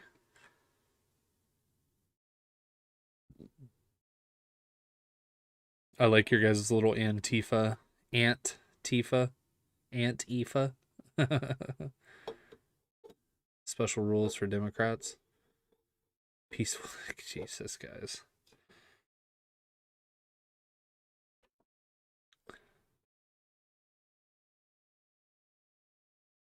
No, they can only disqualify if the impeachment won. That's what I thought. See, I thought they had to impeach him to be able to get that vote. To disqualify him from running ever again.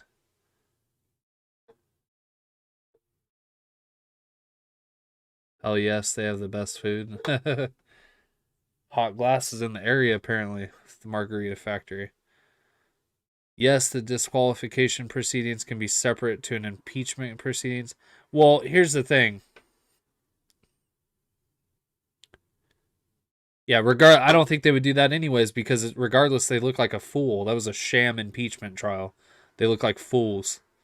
They look like absolute fools bringing that upon Trump on his way out. He already had lost, and he was on his way out. I don't think that they would jeopardize their positions at this point, trying to further more the case that they didn't need to. There's just no reason to.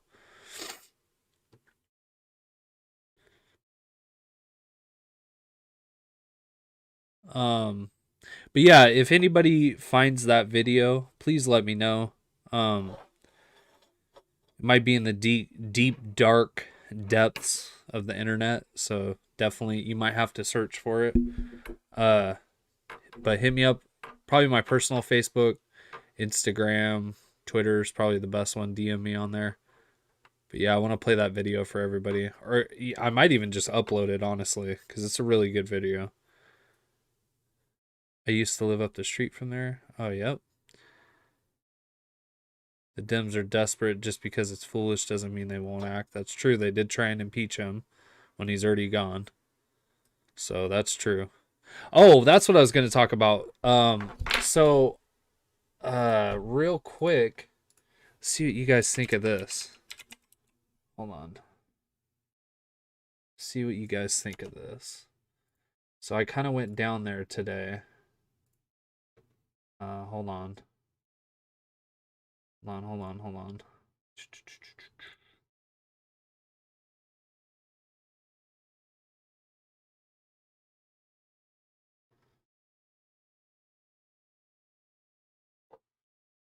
Hold on. Give me 1 second. I gotta find it. Play this for you guys. Little peeper. Some of you might have saw it. I doubt it though, because you know we're keeping tabs. All right. Hot Glass resubscribed for 2 months. Thank you, Hot Glass. Appreciate you. Thank you for coming back to our channel and resubscribing, showing your loyalty. Team Raccoon PDX. Okay, so is this it? No. No.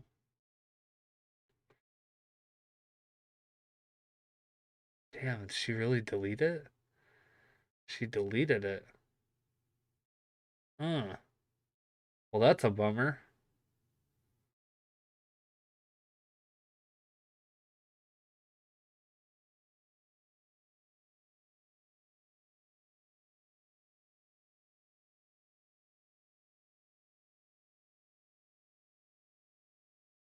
Oh, that's a real bummer. Well, there was a video today of Antifa. They were outside of Fred Meyer's on Hollywood. Apparently, they were trying to pick up the food out of the garbage. And there was somebody down there. Team Raccoon PDX was down there. She was live streaming. I'm assuming she's the dumpster diver of the group. And she went live. The cops came down, and they were going to stop them, it looks like. And then they decided not to, and I'm guessing it's because all they were doing was dumpster diving. And it's, 35 degrees outside, and people are starving. So there's probably better uses of the police time. But I went down there. Let me see if I can get my video up there. I took a little snippet video just because there was, there wasn't very many people. The police had left by the time I got down there. I geared up. I went down there, blocked up, got all my gear going, and tried to head down there, and it was already too late. So, when she deleted her video. But yeah, they were out there calling the police Nazis. Are you just Nazis for trying to help people and blah, blah, blah, blah, blah, blah. And then I stood out there I sat in my car for 2 hours watching them. And there was tons of food. They loaded up tons and tons of food. Let's see if I can get the picture out here.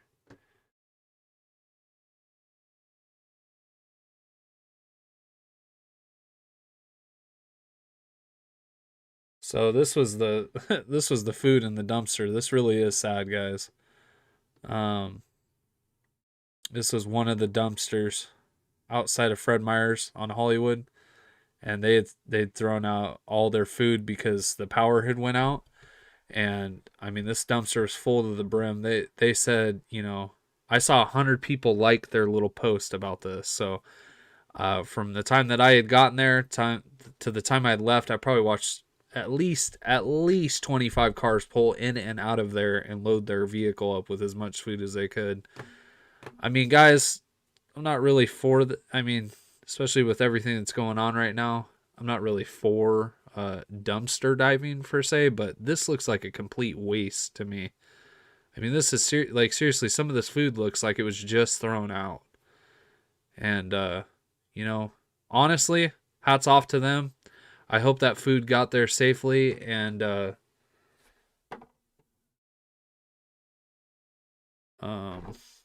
on one sec. I'm trying to get this video sent so I can show you my little view of where I was sitting.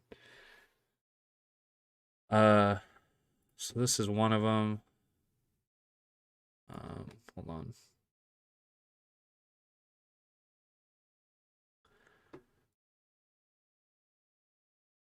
This is another video of them digging in. I mean, and this is after they had been digging through it for a while. There's that much food that they threw out in the garbage.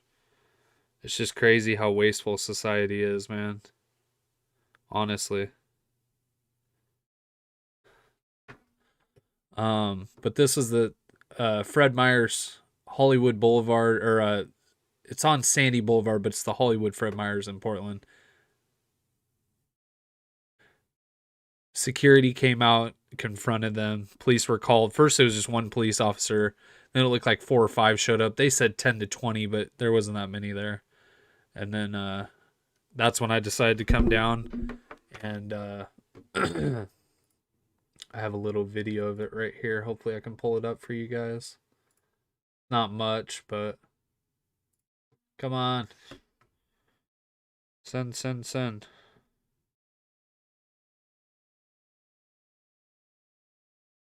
Oh, it's outboxing. Well, probably not going to get it in time. Anyways, so yeah, that was my little adventure for the day. Saw them do this. Looked like they were cleaning up pretty well. And honestly, I hope they got a lot of good stuff out of there, because a lot of it looked fresh. So.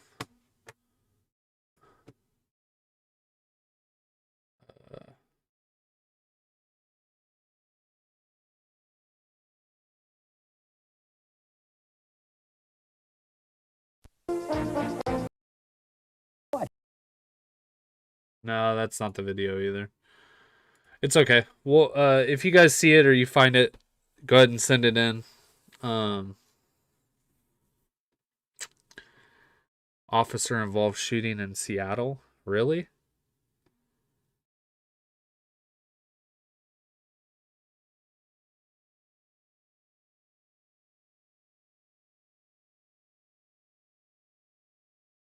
It's the regulations that keep them from being able to donate that food. If somebody gets sick, they sue. Yeah. Well, they didn't look like they're putting up much of a fight today. That's for sure. Oh, I got this video downloading. My little sneak attack video. I think I'm forgetting some chat here. Hold on.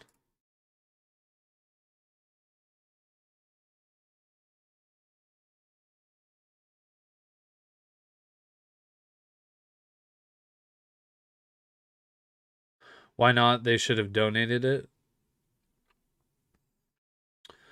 Because, well, here's the deal. So their power went out, and I imagine there's some sort of regulation that once the food has been sitting out for more than a certain amount of time, I don't know what that time limit is. I think it's once the food is thawed. If the food is already thawed, they can't throw it back in there no matter how long it's been. So, I mean, honestly, if I'm being completely honest, it looked like an entire freezer section that they had thrown out, which is really sad. So I'm glad it went to a good cause. That's about all I can say about it, unfortunately. Come on. I'm down here at the Hollywood Fred Meyer. So this is them Portland, over here. Oregon. There's a group of Antifa and homeless people that have gathered outside the dumpster. They're piling stuff into their cars. The police were here roughly about 2 hours ago now. I've been sitting here kind of just watching and documenting. I'm not sure what they're after. Seems like some food. There's some type of altercation with the store owner. I'm guessing. See, at this point, I didn't understand it was an entire dumpster full of food because they don't want to be liable if anyone gets sick from the food that wasn't sitting on correct temperatures. Right now, I'd say there's probably 10, looks like, maybe 11, 12, something like this. They're getting in and out of the dumpster. And see, why is this guy throwing his hands up? I was wondering if I blew my cover or something. But it looked like he was going to them. I don't know. I don't know what this person's doing, but yeah, this is where they were. It was over here. They had lookouts and scouts. It is really interesting. They had lookouts and scouts.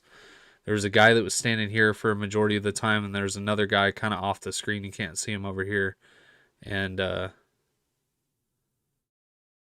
things that require refrigeration or freezer cannot be accepted to the food bank. Okay, that makes sense. But yeah, that's what they were up to today. I tried to go and get some footage, but just didn't really look like anything worth filming. I mean, I wasn't going to film people taking food out of a dumpster. It just kind of didn't really seem right. But yeah, I monitored the situation for a couple hours, and it looked like the police took off, and it wasn't a big deal to them, so it wasn't a big deal to me. It's kind of how I felt about it. But all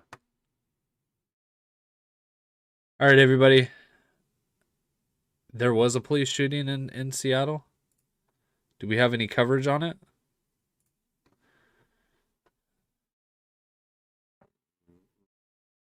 Do we have it? Do we have any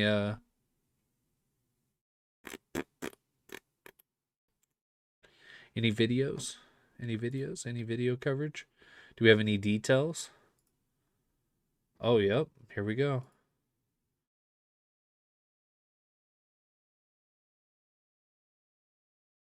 Yeah. I'm looking here. Hold on. I'm looking.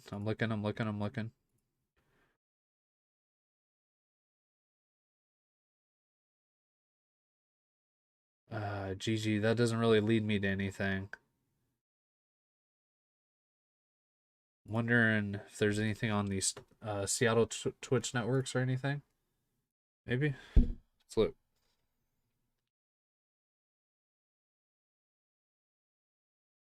$651.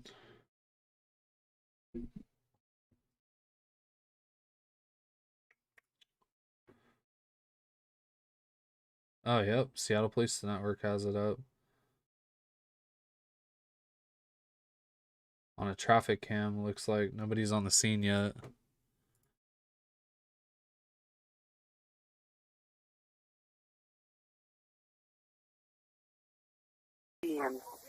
Barbed wire scars, still shadows. Shake off, shake down. Raid, ravage, confiscate, like snarling dogs in the dark. 1990s.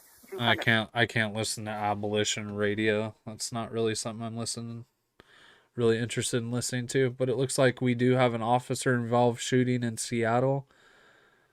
Looks like Seattle PD is involved.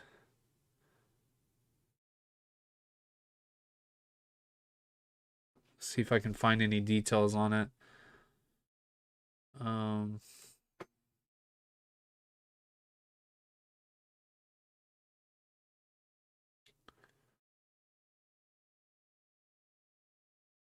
Como has something?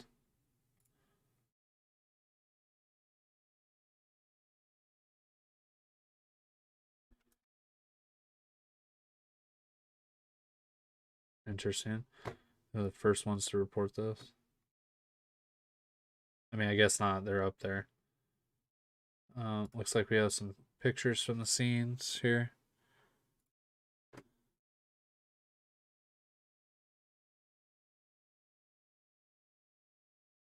It's an interesting cop car. Like light blue. Oh shit, this is right down on the pier. This is right down on the pier. Wow. This is right down on the water. The water's right here on the other side of these buildings. Damn. Okay. Hold on here. What's up, Cheryl? Sherry?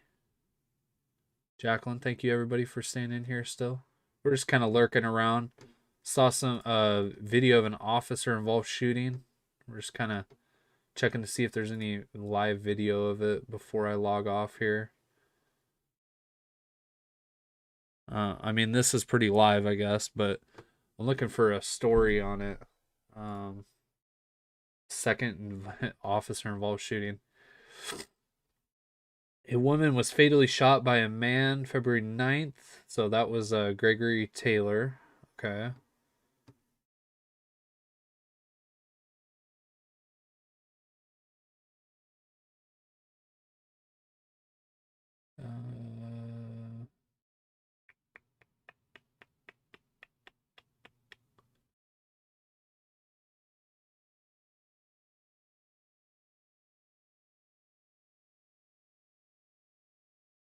Really? There's nothing on the Alaskan Way near the waterfront. Officers were called to Alaska Way and Seneca Street for the officer involved shooting. A police spokesperson will provide more details on the late night shooting. And this was at...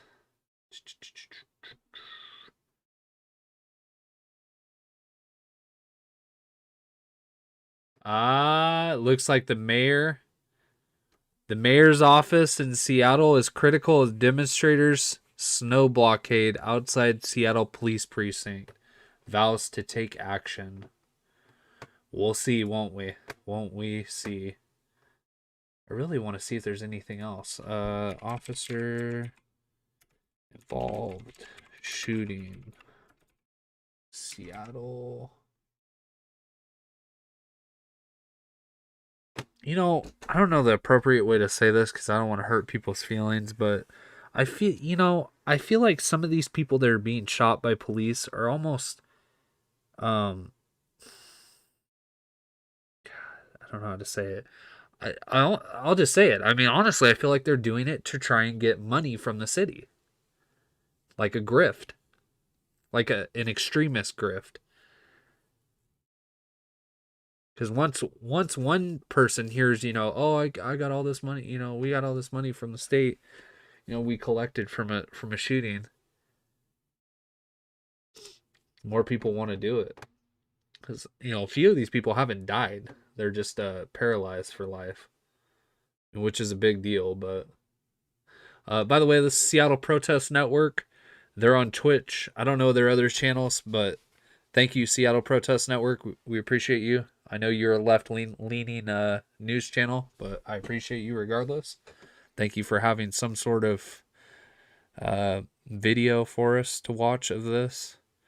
Looks like a pretty good size event. If I can see, there's another light right here and a light here, so it looks like 2 blocks.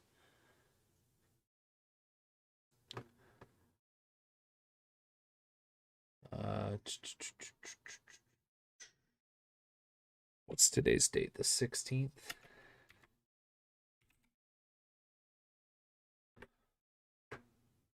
Oh, shooting.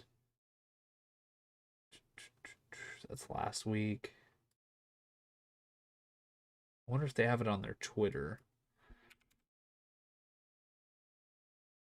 There's got to be more details about it somewhere. Maybe we're waiting for the press release.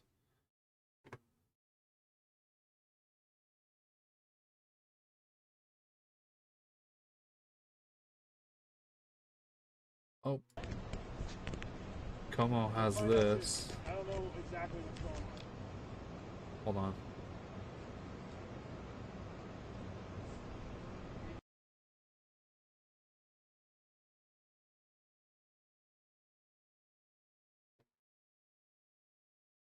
Big incident. You'll find out soon. I don't know. Oh, they're performing CPR on him in here. Big incident. You'll find out soon. I don't know exactly what's going on.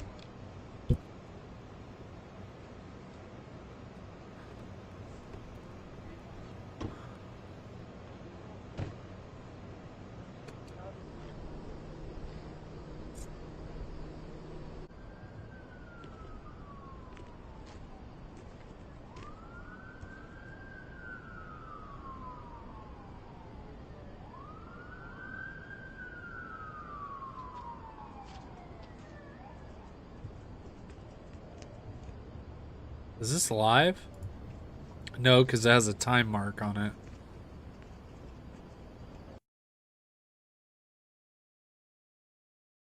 Como has a live on it? Let's see.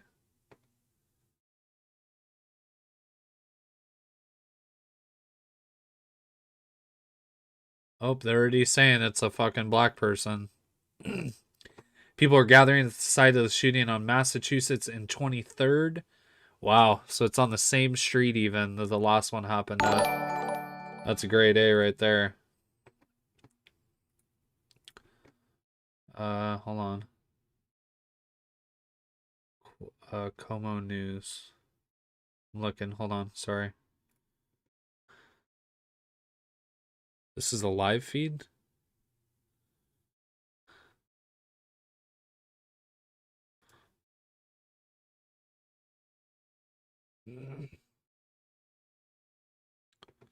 This is Kiro.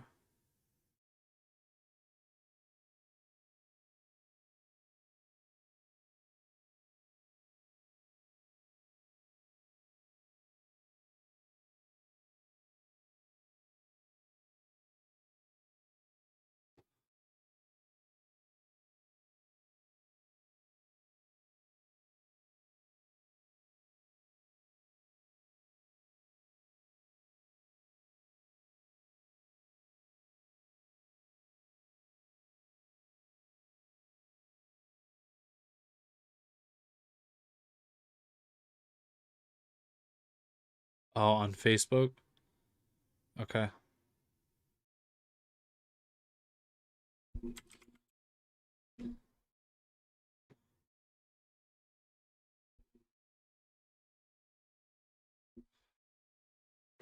Oh, yep, it is right on it too. That's cool.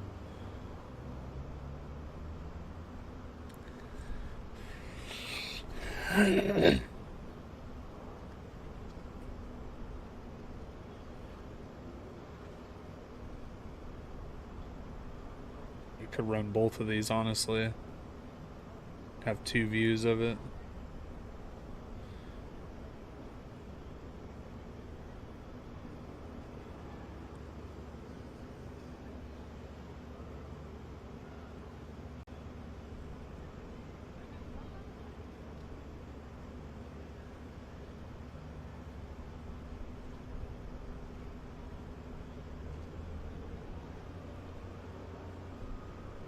me see how I can do this here.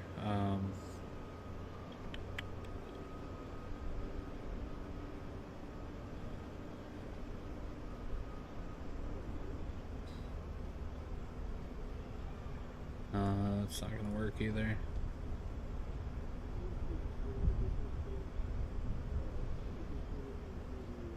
Trying to get them both up there.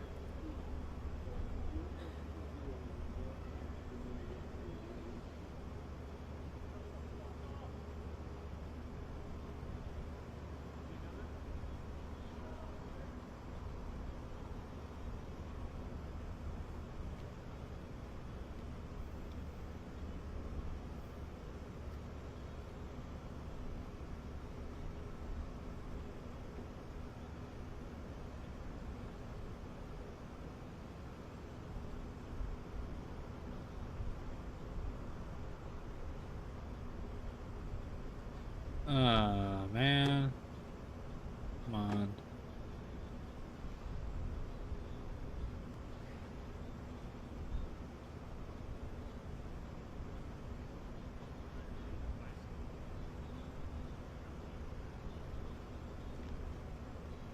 They're not even covering this.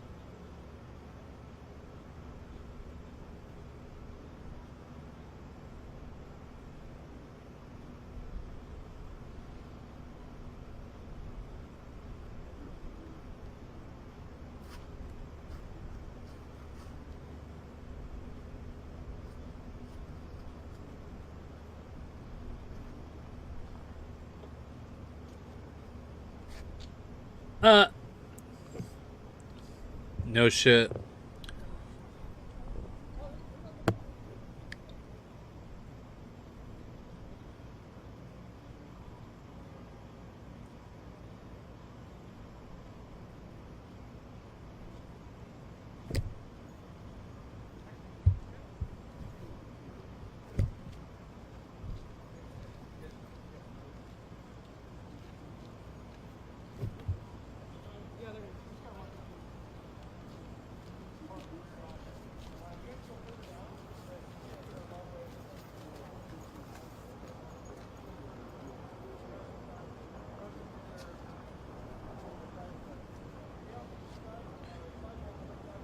Damn, they have that whole area sectioned off.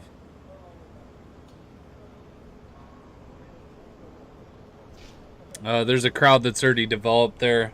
Not sure. I'm not sure where. But they're already talking about it on their Twitter accounts.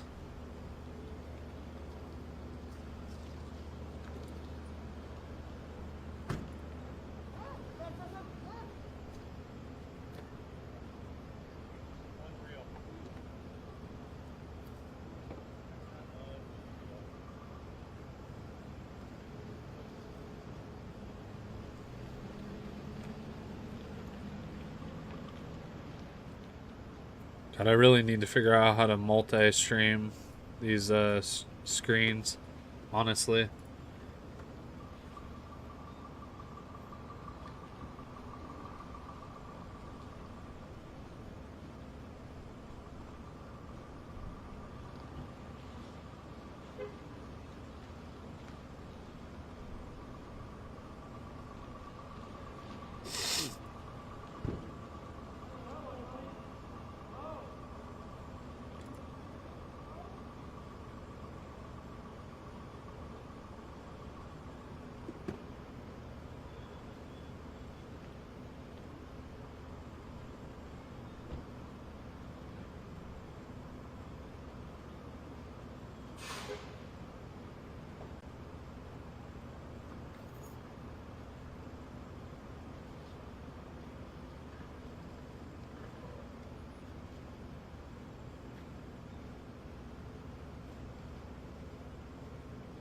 What?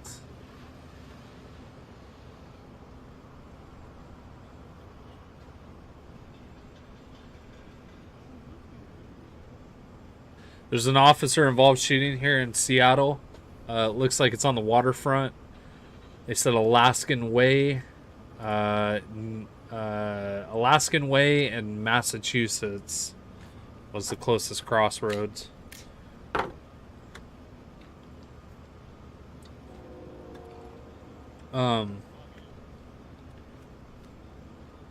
Trying to figure out.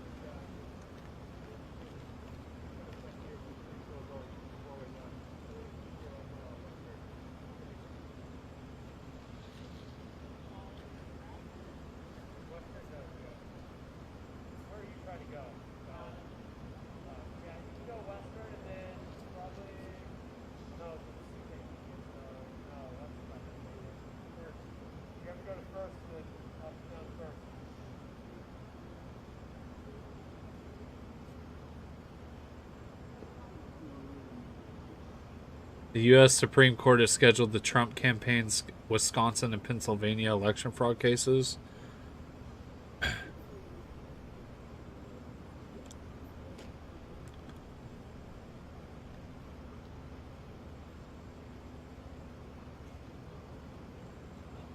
Yes, the aquarium is right behind them. They are right behind them.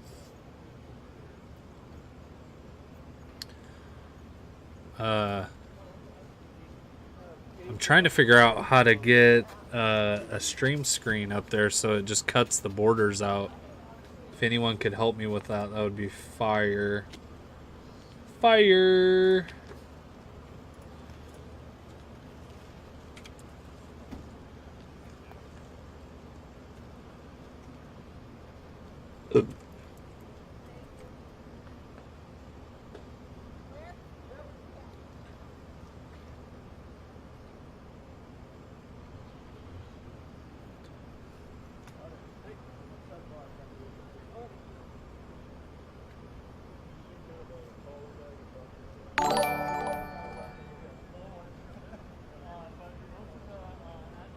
Josiah, thank you for the follow and the like.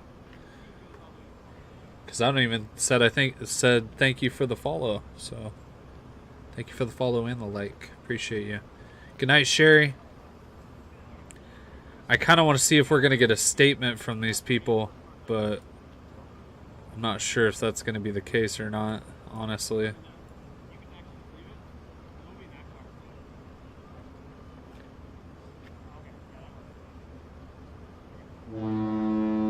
Oh, you hear the boat?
Thank you, excuse me. Thank you, Patriot Princess, for the resub. Appreciate you, girl. Thank you very, very much. Very, very much. So this is an officer-involved shooting in Seattle. Not sure on the details yet. I kind of want to stay and see what they have to say about this. To know what what's to come in the coming nights from this. So you know there's going to be repercussions. As in repercussions for the police department from Antifa.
So that won't allow me to clip it even?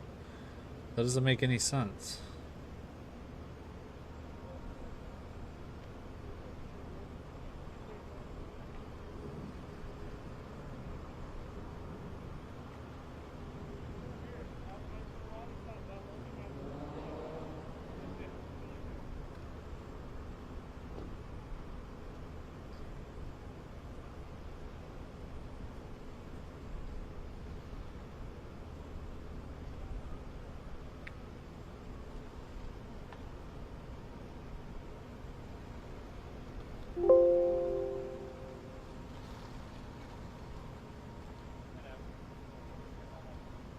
I'm gonna have to play around with that. I don't know.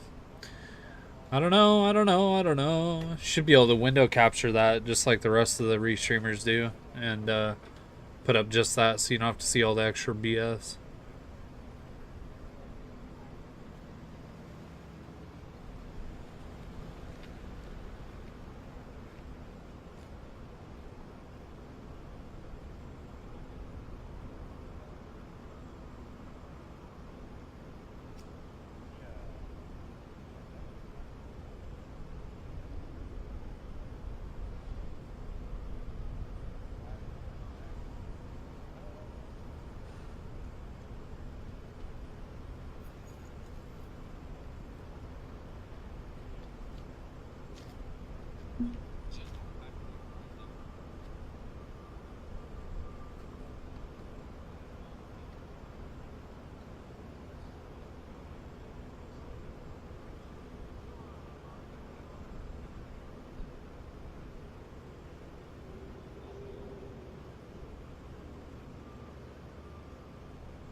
I was trying to clean this up for you guys to make it look a little prettier, but it's not working out for me, so I give up for now.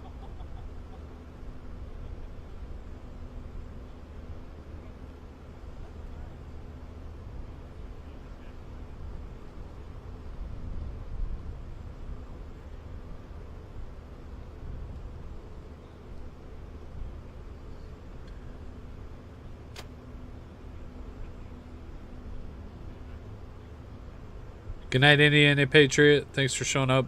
Appreciate you, buddy.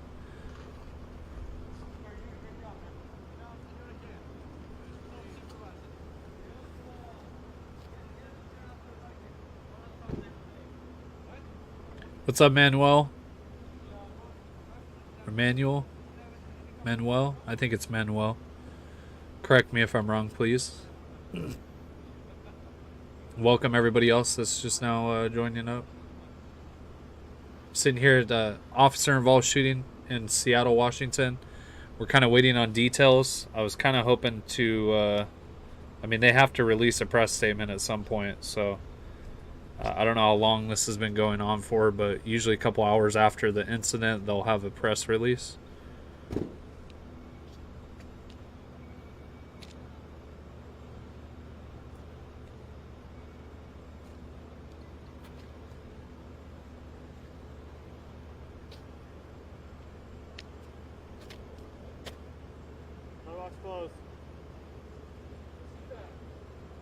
What's up, S-Win?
Hey guys, I'm playing around with the stream right now. I'm trying to see if I can get you a better view of both of those. Give me 1 second.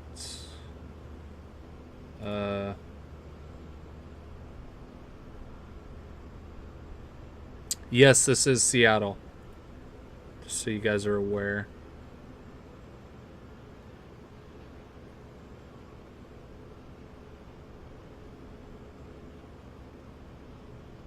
Okay, there we go. Alright. I think I got it figured out now. Alrighty. Well, maybe not. Because... let's see.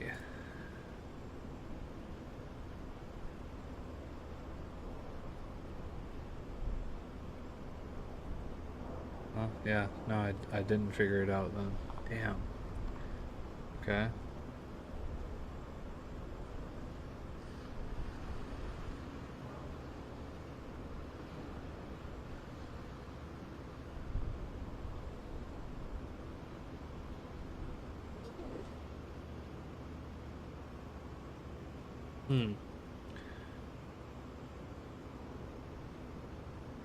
No shower tonight. Frozen water lions. Oh, I guarantee you Primetime will be there. It is kind of late, though. I mean, we can't be asking people to go out and do stuff like that. I'm basically just trying to capture the screens like all the other restreamers do. And get all the borderlessness out, if you will. Just capture the video.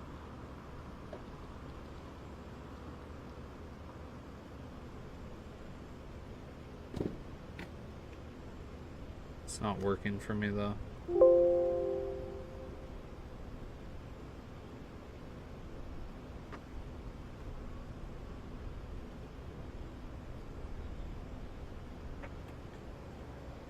Oh, today's Primetime's birthday?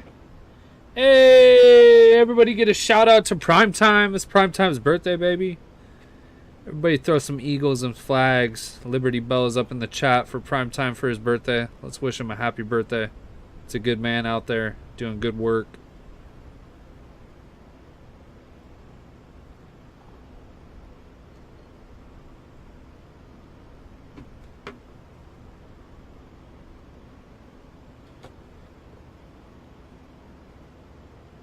Right on. Happy birthday, my friend. If you are listening, happy birthday, my friend.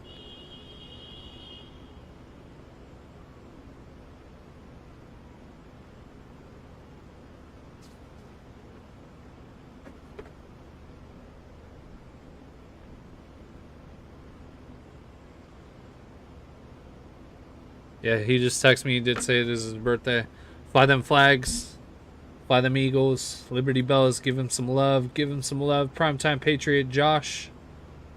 Give him some love. Everybody show love. Yep, Josh and Jameson. That's right. They are twins. It's both their birthdays. Everybody wish them a happy birthday. Wish them good tidings. And a good next year. Hopefully we can make 2021 a little bit better, boys. Together we are stronger.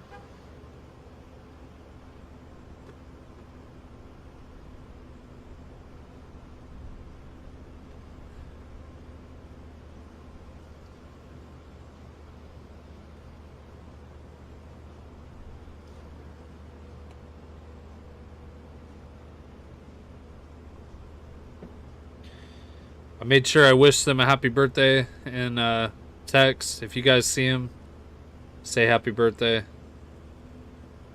Wish them a happy birthday. Shoot them all the flags, eagles, all that good stuff, guys. I know Josh is getting fucked up tonight for sure.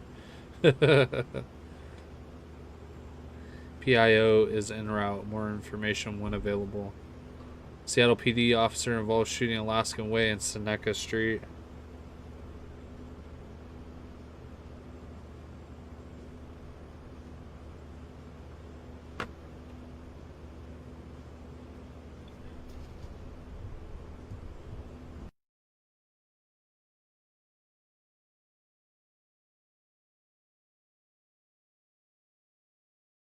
Uh-oh.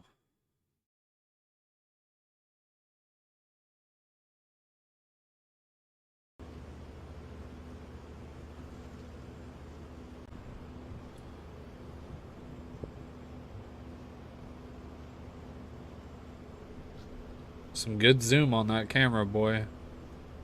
Good quality, too.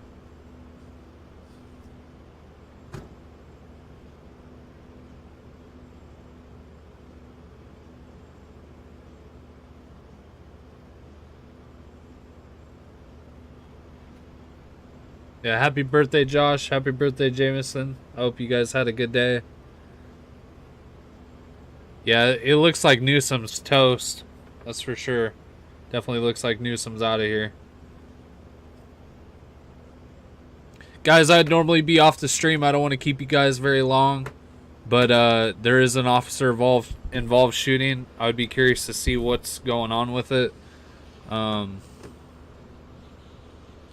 Quite frankly, I kind of want to see if there's any more that's going to come of this.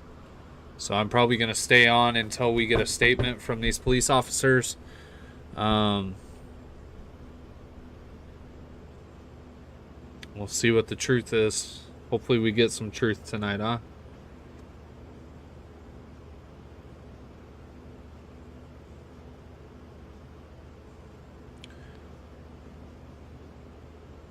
In the meantime, I'm going to try and figure out how to get me a borderless screen here. Because I am a dummy when it comes to this, obviously.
Well, that's what I get for playing around. Hold on.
I know I almost had it, but then I realized I didn't have it. We're gonna stay here and wait for this press release though.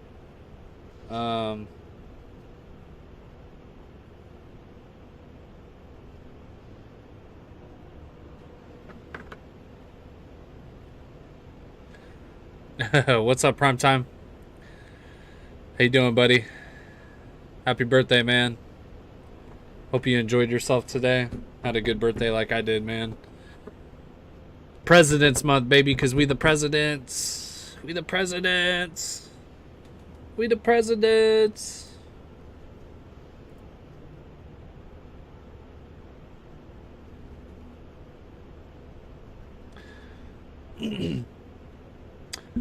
So we are still demonetized. I'm not sure why. Patriot Intel Network. I think that's James. James, right? What's up, buddy? Happy birthday to you as well. James is in the chat. It is also his birthday. He's a big player out here. Anyways, you can donate subs to the channel. That's how you spend your lemons right now, because we're demonetized on DLive. Just like anything else, you know. Right on. Did you smoke a lot of blunts today? I'm actually getting ready to go roll myself one here in a little bit.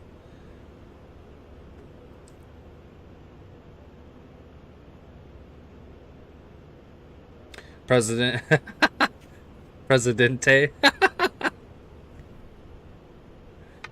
Allegedly, scanner traffic was stating it was a suicidal person call. I know they have, up in Seattle, they have people that are watching those scanners at all hours of the day.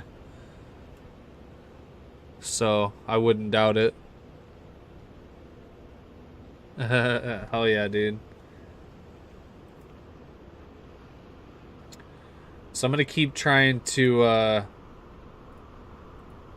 filter this real quick. Hold on.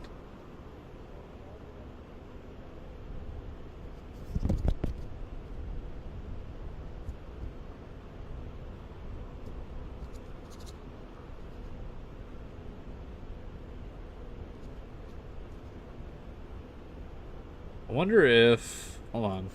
I wonder if I just do this screen first. Let's start with this one.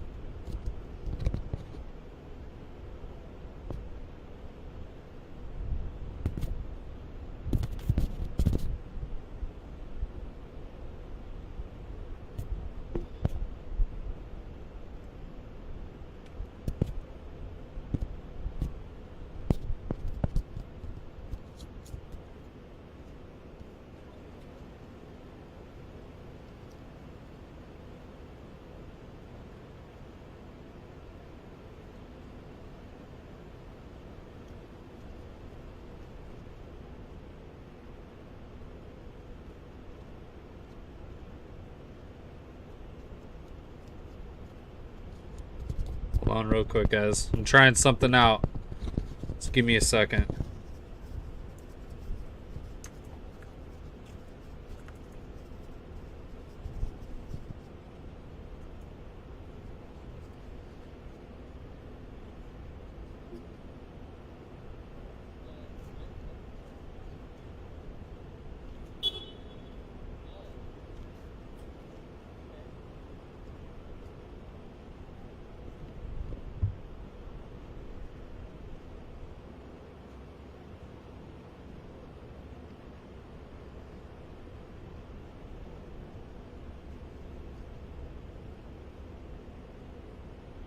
Okay, so yeah.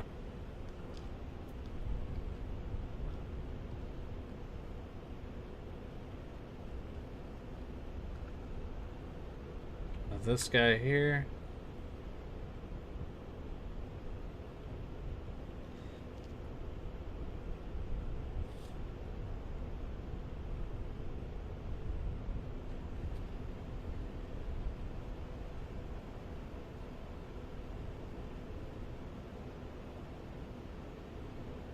Damn, you have to leave it right where it's at, huh?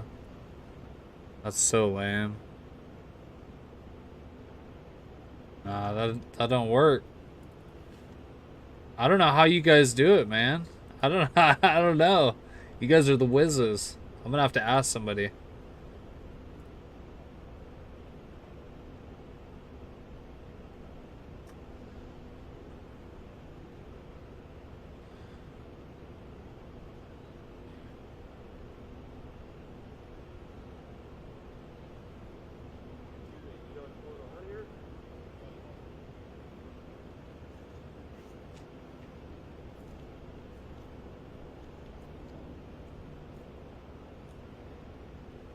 Hold on.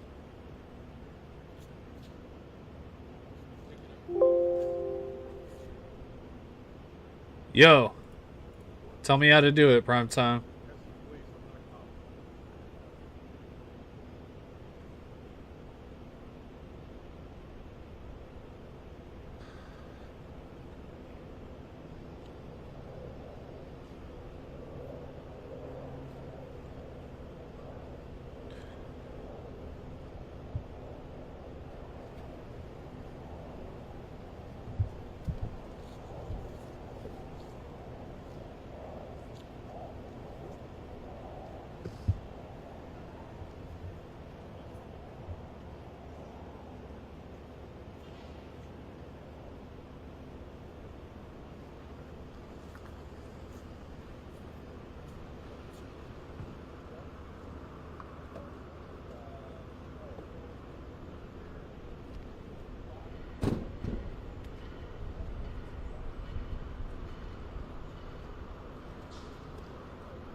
Look at all them damn cop cars, guys. Holy smokes.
They got quite the scene set up here, man.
They're waiting for the Antifa streamers. You guys are ridiculous.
Hey, if Trump incited the violent insurrection on the Capitol,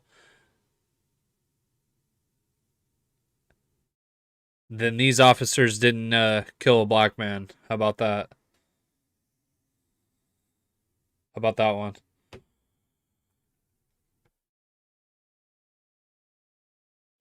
Looks to me like they might have shot, with the reaction that the Antifa people that are watching the scanners on the radio. Sounds to me like a black male was shot. So should be pretty interesting. Bernie Mandela. Not sure what you're implying, but no, he did not incite that violent insurrection on the Capitol, or they would have found him guilty. So you're wrong.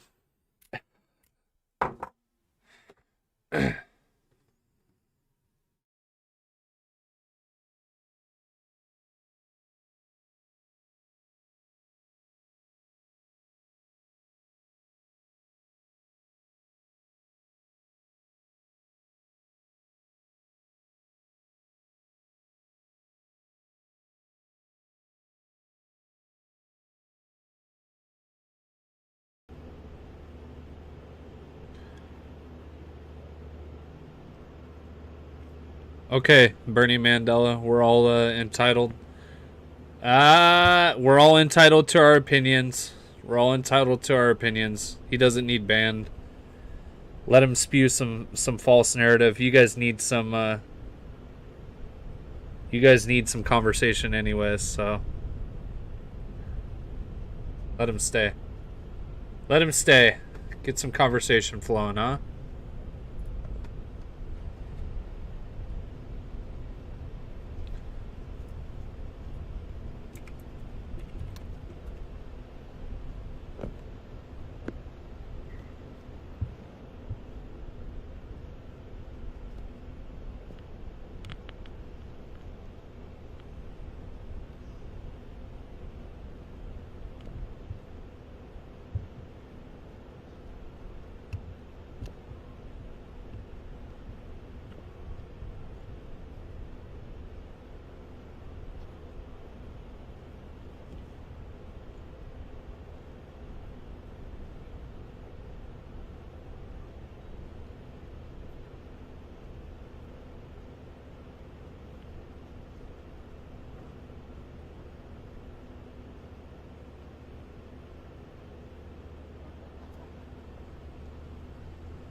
Janine, I think Best said it best here, Bernie Mandela. President Trump was acquitted. The department will re-release Oh, the video here we of the go. incident within Here we go. 72 hours. Was the man still armed with the knife when he was shot? How close had he gotten to officers at the time that they fired on him?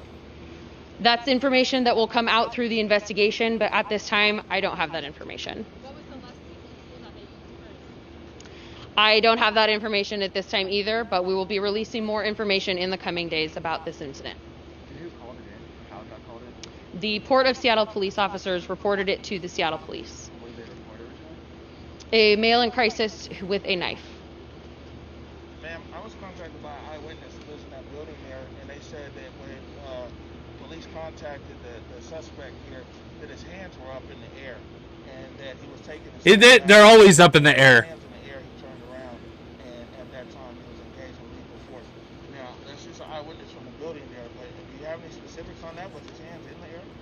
I don't have any of this information at this time. However, if there are any witnesses, we do ask them to reach out to the SPD Force investigation team. They can call the tip line.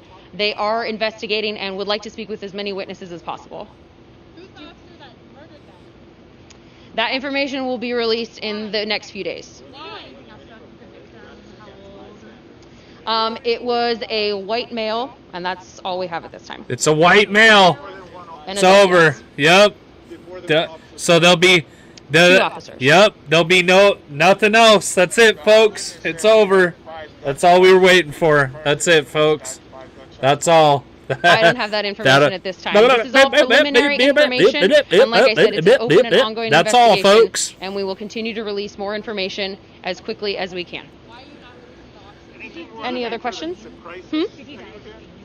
Yes. Officers immediately began rendering aid, and then Seattle Fire Department responded and also began rendering aid.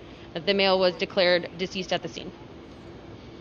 What kind of crisis was happening for him at that time? Was he shouting, or what was happening? Well, as I mentioned, he had reportedly cut himself, but other than that, we don't really have very much other information about his state. Anybody else?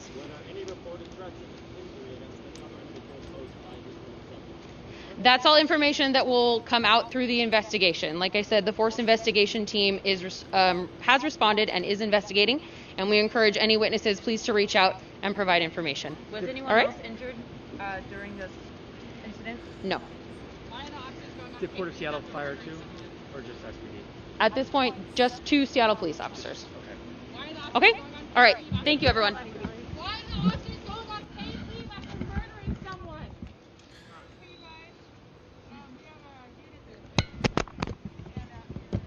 I love how some ladies in the background asking irrelevant questions. Aren't you only concerned about the race, lady? Doesn't the race only matter to you? Who cares who was shot? Who cares who was put on leave? Doesn't it matter just the race to you, lady yelling in the background? AKA Antifa BLM simp. I can hear her yelling in the background. Well, yeah, I mean, because the news is looking for anything to explode more riots. They incite riots by showing this. So yeah, that looked at you just like that. The video's cut out. That's it, folks. That's it, folks. That's it. That's all we get. That's all we get, folks. That is it. Wow. The whole Alaska Way is blocked off from Union clear past Western, so we are going to go up the hill and do an overview of the scene and get closer. Come on, girl, you need better video than this. This is really bad. Wow. There has been. So this is right here. You go right up here. Pike Place is right up top here. That's how close they are to, yeah. She did walk off with no more questions, huh? Definitely interesting always to report. Yeah, it looks like suicide by cop. Guy had a knife. Sounds like he didn't listen to commands, and that was the end of the show there, folks. This is Kate Ver. Go ahead and give her a follow on Twitch.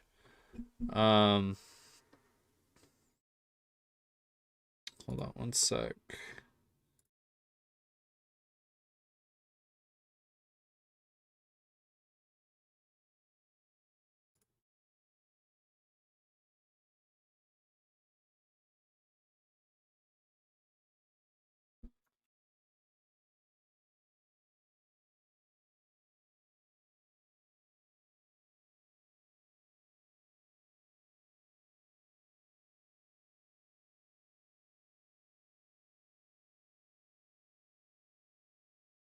Sorry. I'm sure that you guys heard when we were doing the live stream here just a bit ago, the lady was screaming in the background.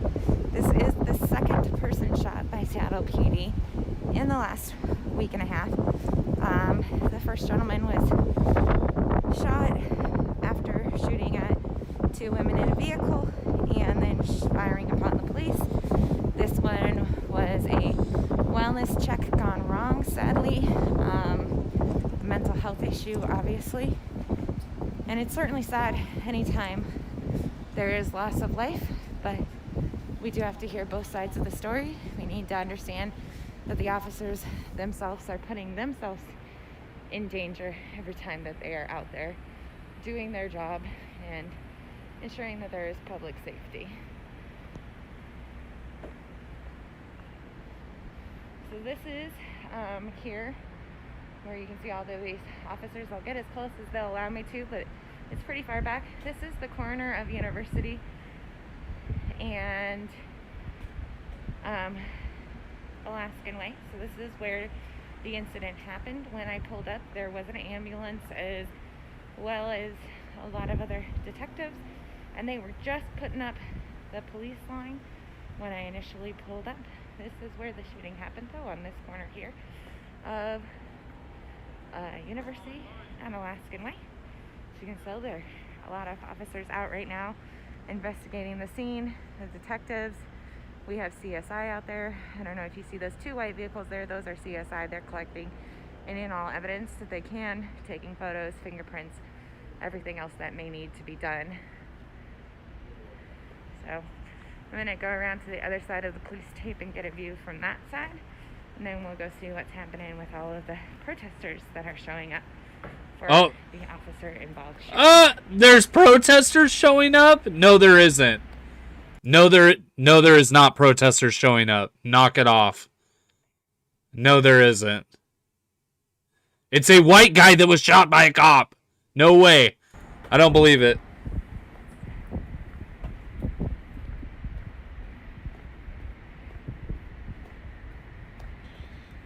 Hey, no doxing, no racist comments, knock it off. Everybody get along, be nice, be respectful. You're another human being to another human being. Be nice, please. That's all I ask, guys. Everybody be nice.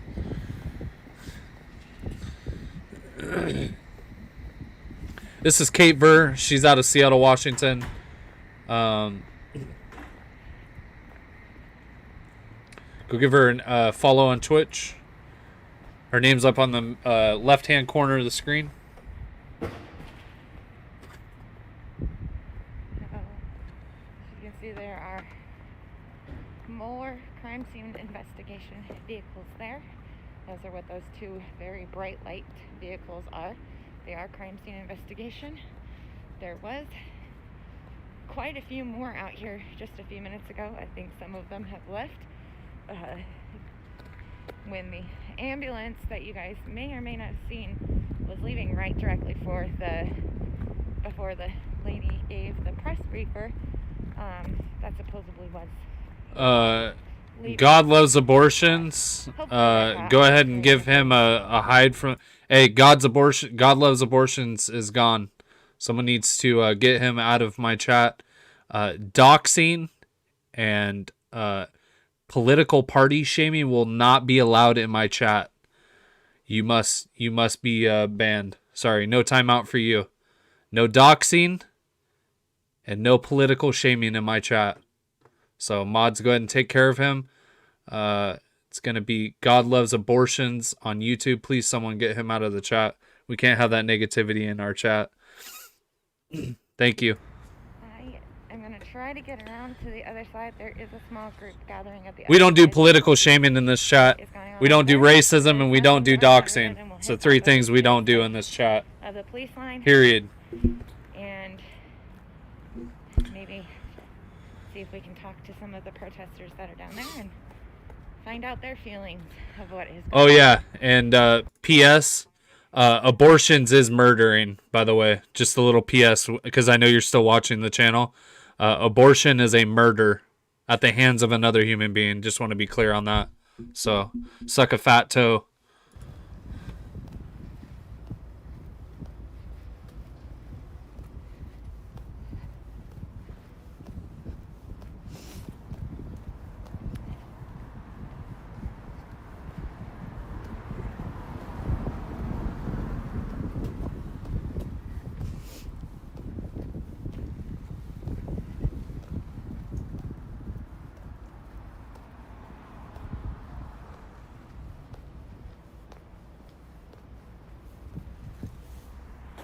So they do have, like I said, the road from Union all the way down. What is this? Sorry. All 2 protesters till they find out the race. That'll be it. Listen, this quality is killing me, Kate.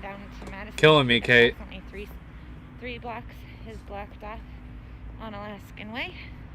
There's also a lot of road construction. I'll answer that for you, Lily. There's nothing wrong with they, them.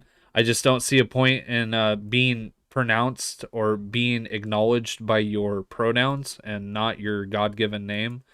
I think it's absolutely ridiculous.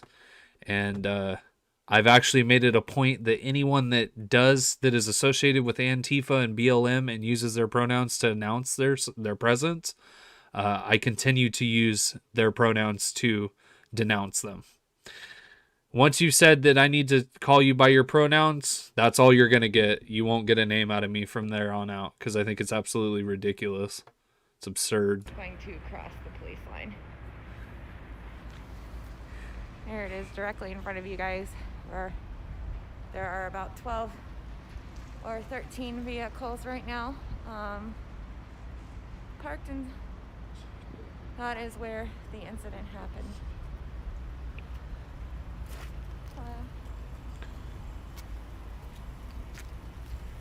Yeah, I don't see any protesters out there, I'll be honest. I'm going to walk back around and we'll go see if we can talk to anyone that is down there on the other police line and see if they have anything that they would like to contribute tonight. I always like to hear both sides and get a feeling as to how everyone's feeling tonight, so I'll try to do that for y'all.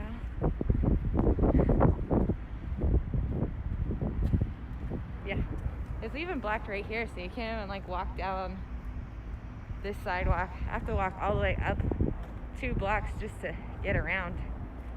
It's okay though, it's good exercise.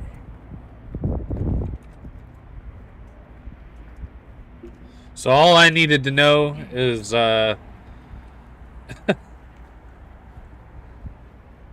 Antifa and pronouns are not related.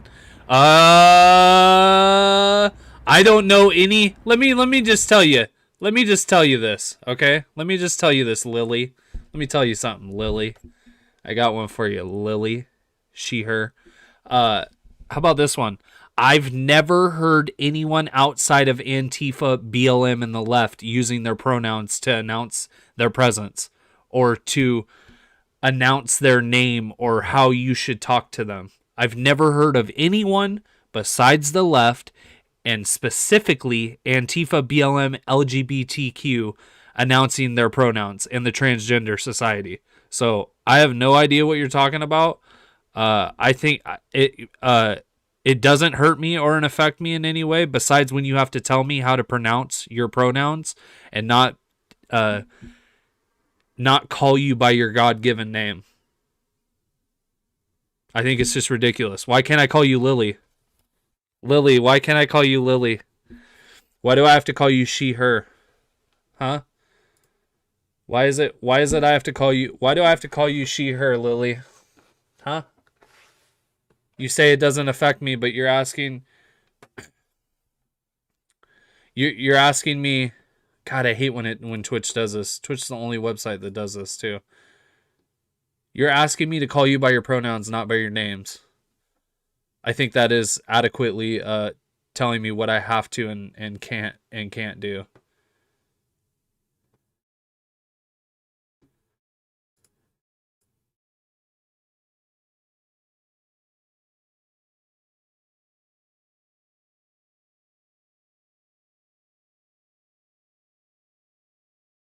Gosh dang it. Come on.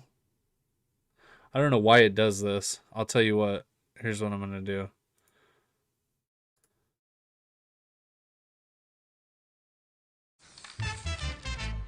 Aficionado. I'm a fashionista. Sneakerhead. Metalhead. Yeah, I know. I know I was complaining about the quality, but she is doing the best she can, and I'm thankful that she's there because we wouldn't have anyone else. So relax, be nice. Everybody be nice. Everybody be nice.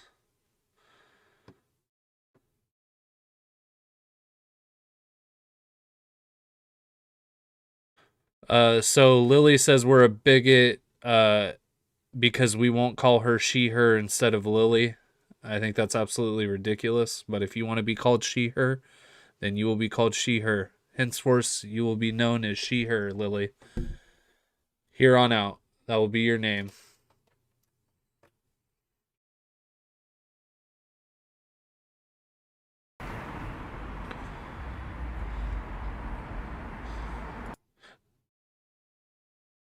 Lily, did you come in here to cause arguments and divisiveness, or did you come in here to have a productive conversation about pronouns? Because either way, I don't think this chat is really interested in entertaining your specialness, because I consider you wanting to be special because you want to be pronounced by your pronouns, not by your actual name. I would think that you would want to be known by your name, but henceforth you will be known as she, her. So it shouldn't be a problem. We're calling you she, her, right, Lily? Oh, John Smith's in here. He, him. We have he, him, and she, her in the chat. Everybody, welcome she, her, and he, him. 1 and 2. We have 1 she, her, 1 he, him in the chat at this point.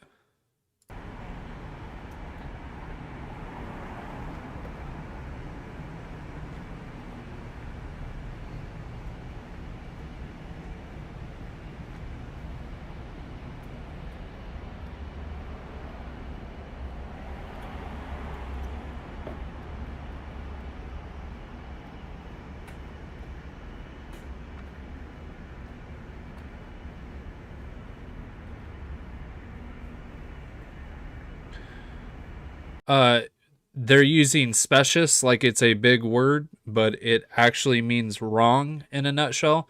So I know you like to come in here with words that you think that I don't know the meaning of, but I do. Specious means wrong ultimately, and I don't think that I'm wrong. She, her, or he, him. 1 and 2. It looks to be about the same size as it was before down there.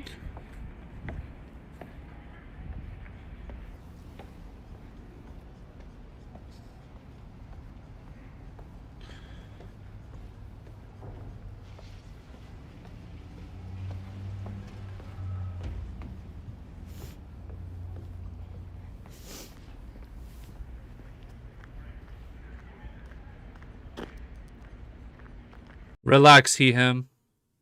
Relax, he, him. It'll be okay, he, him. I know you're all about your pronouns too, so we'll make sure that you got your pronouns pronounced, buddy.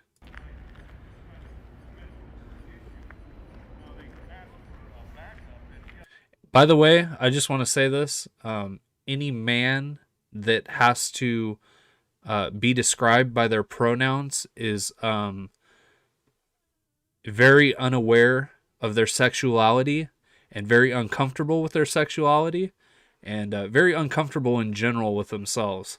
So usually when you have to pronounce that you are a he, him, you are very uncomfortable with yourself, and you pose no threat to my chat. You are more than welcome to stay here and spew your nonsense that is irrelevant to the scene here. Your people, as in Antifa, the left, BLM, as I can tell you are a leftist SEMTIS, are going to sit here and they're going to protest a white man that was killed by a police officer. Do you stand by that? Because he was white. He was not black or colored. So I just want to make sure that you stand by him too, because you guys march for black rights, and when black people are shot and colored people, but you don't march when white people are shot by police. So I just want to make sure that you're going to be okay with your people out here protesting a white death, he, him. And Yeah, you think I'm an idiot? You're not a righty if you're sitting here defending someone's pronouns. You're not a righty. That's not a right-wing thing to do.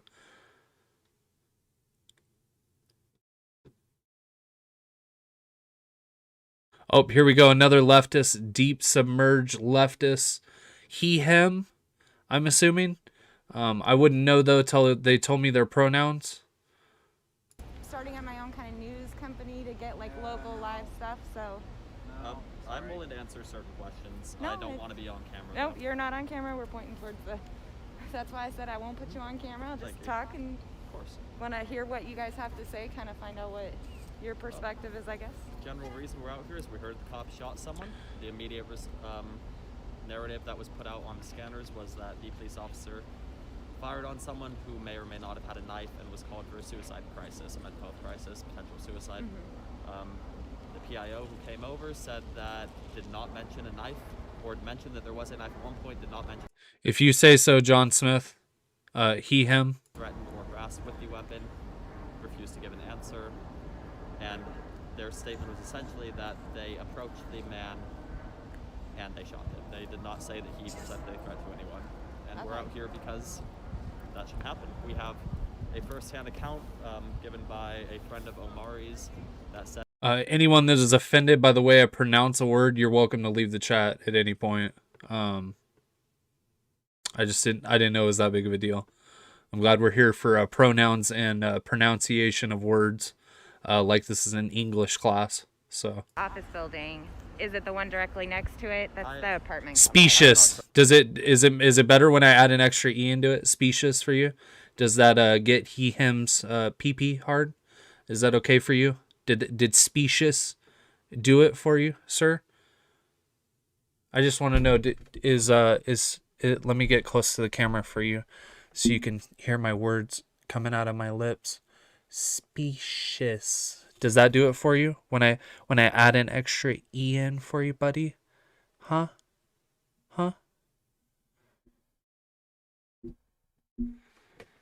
It's okay, he him. We know that you're alone.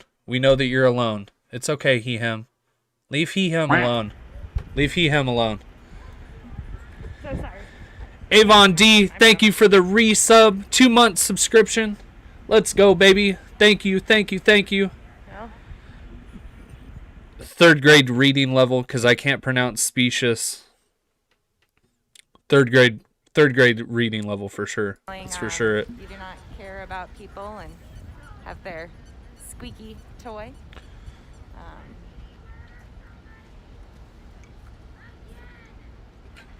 There's only about. Oh, so they're still upset that the cops killed someone and they're white this time. So we might be onto something here, folks. We might finally be onto something, folks. Okay, this might be the one. Okay.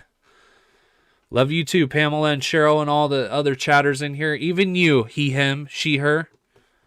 Even you, she, her, him, they, them, it, she, they, it. All you in the chat.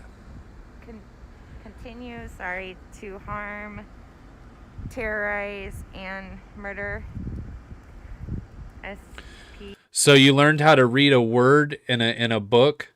I guarantee you have 0 street smarts, and I guarantee you've never taken a financial course in your life, and I guarantee you're broke as a motherfucker.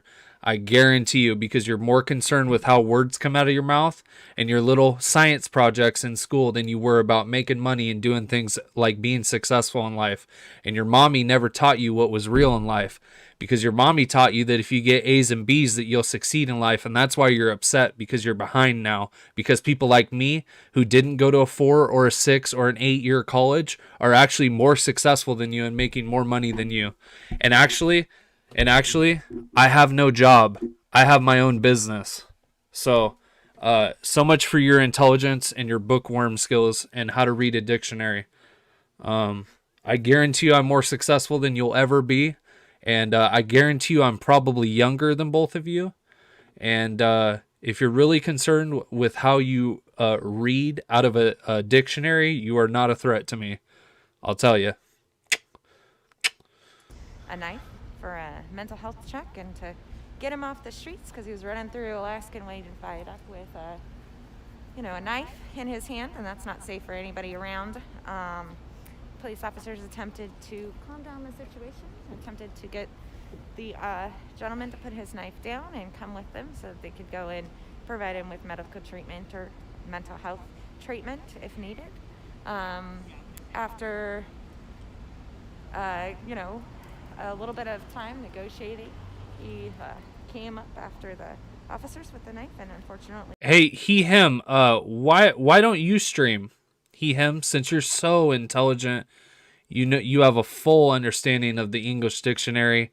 You obviously are probably top of your class in every English course that you've ever taken in your entire life. So I'm just curious why you're not streaming, or why you don't own your own business, and why you're lurking in my stream at almost 12 o'clock in the morning. Why is that? Huh? Why is that? What are you doing up at 12 o'clock lurking, stalking, making fun of? What are you doing up at 12 o'clock in the... What? Come on. Come on. Come on. Come on.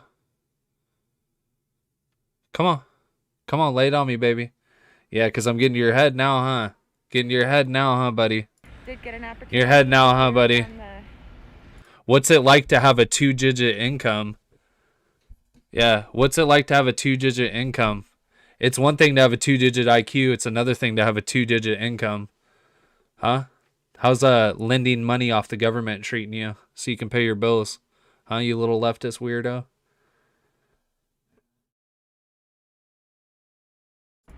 Him, and she, her in the chat, y'all. John Smith, him, and what's the other leftist weirdos? Lily, she, her in the chat, y'all. Give it up for she, her, Lily, and him, John. There's a few more people still sitting out there right now yelling at, drivers that are doing U-turns because you can't go down Alaskan Way. Just SPD murdered somebody and this, that, and the other. But like I said, our pending investigation, and we'll see. John Smith, him. Why aren't you down at this protest? Why aren't you here down at this protest for the white man that was killed in the streets by a police officer? Just curious why you're not down here. It's crazy. It's crazy how that works out. What happened to Lily? She disappeared quick. Is John Smith she, her's boyfriend? He, him is upset. Them, they upset now.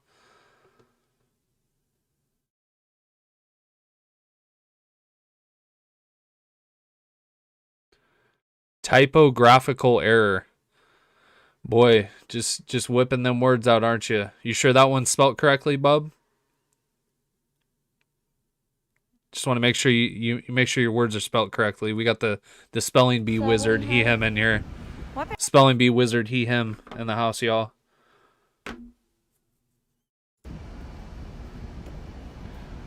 Dr. Onion Rings, welcome to the chat. Thank you very, very much. Oh, Lily's on a timeout. So sad for she, her. My Cash App is $Kate12. Kate V12. I haven't really set that stuff up yet. I appreciate all of... Yeah, so this is Kate Ver on Twitch. Make sure you go give her a follow. She could use the support. Families that have lost family members in the military. They are the people who pay the ultimate sacrifice for our country, for us to have our freedoms, our rights, and our... I'm going to be honest. I think that this is kind of over with.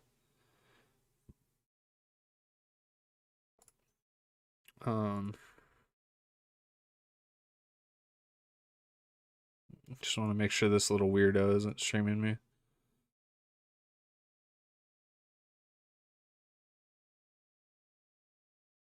He's on Kate Ver too. Okay, yeah. So, there was an officer involved shooting.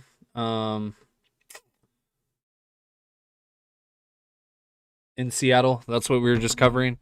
I kind of went over tonight the Trump impeachment, and with that, I was gonna get off before that officer involved shooting, but I just wanted to see what the details were. It was a white male. He did have a knife, He apparently had suicidal thoughts, and the police couldn't talk him down. And I'm guessing, I can only guess, that he made a movement or a gesture towards the police that was inappropriate due to their commands, and he was shot. Of course, Antifa still tried to show up and rile the cops up. There's 4 or 5 of them out there. It looked like squeaking little piggy squeakers at him. And, yeah, it looks like that's it. So I'm going to wrap up the chat here. Say goodbye to he, him, she, her, and the rest of the chat that likes to be called by their normal name.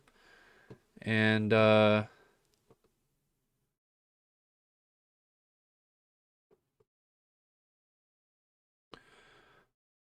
going to start leaving trolls in here because I think they're good conversation. It gives me something to talk about on these boring ass nights with no nothing going on. I took calculus, actually, by the way.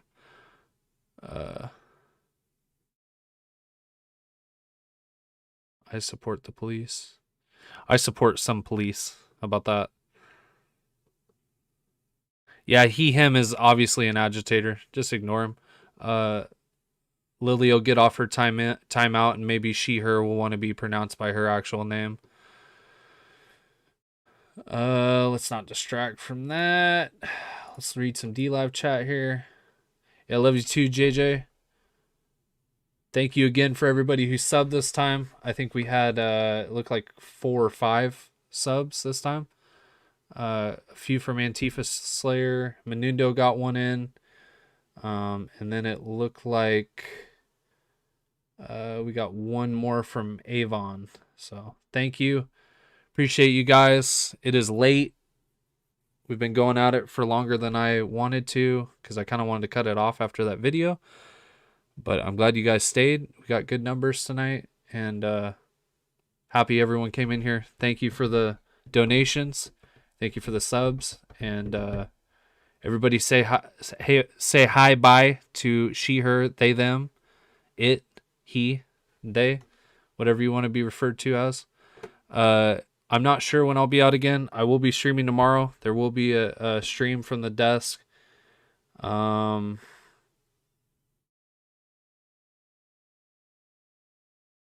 It might be later. Actually, it's either going to be earlier than normal or later than normal. I'm not sure yet. I have a meeting with some of the Patriots tomorrow. So it'll kind of go depending on that. But I will be doing something tomorrow.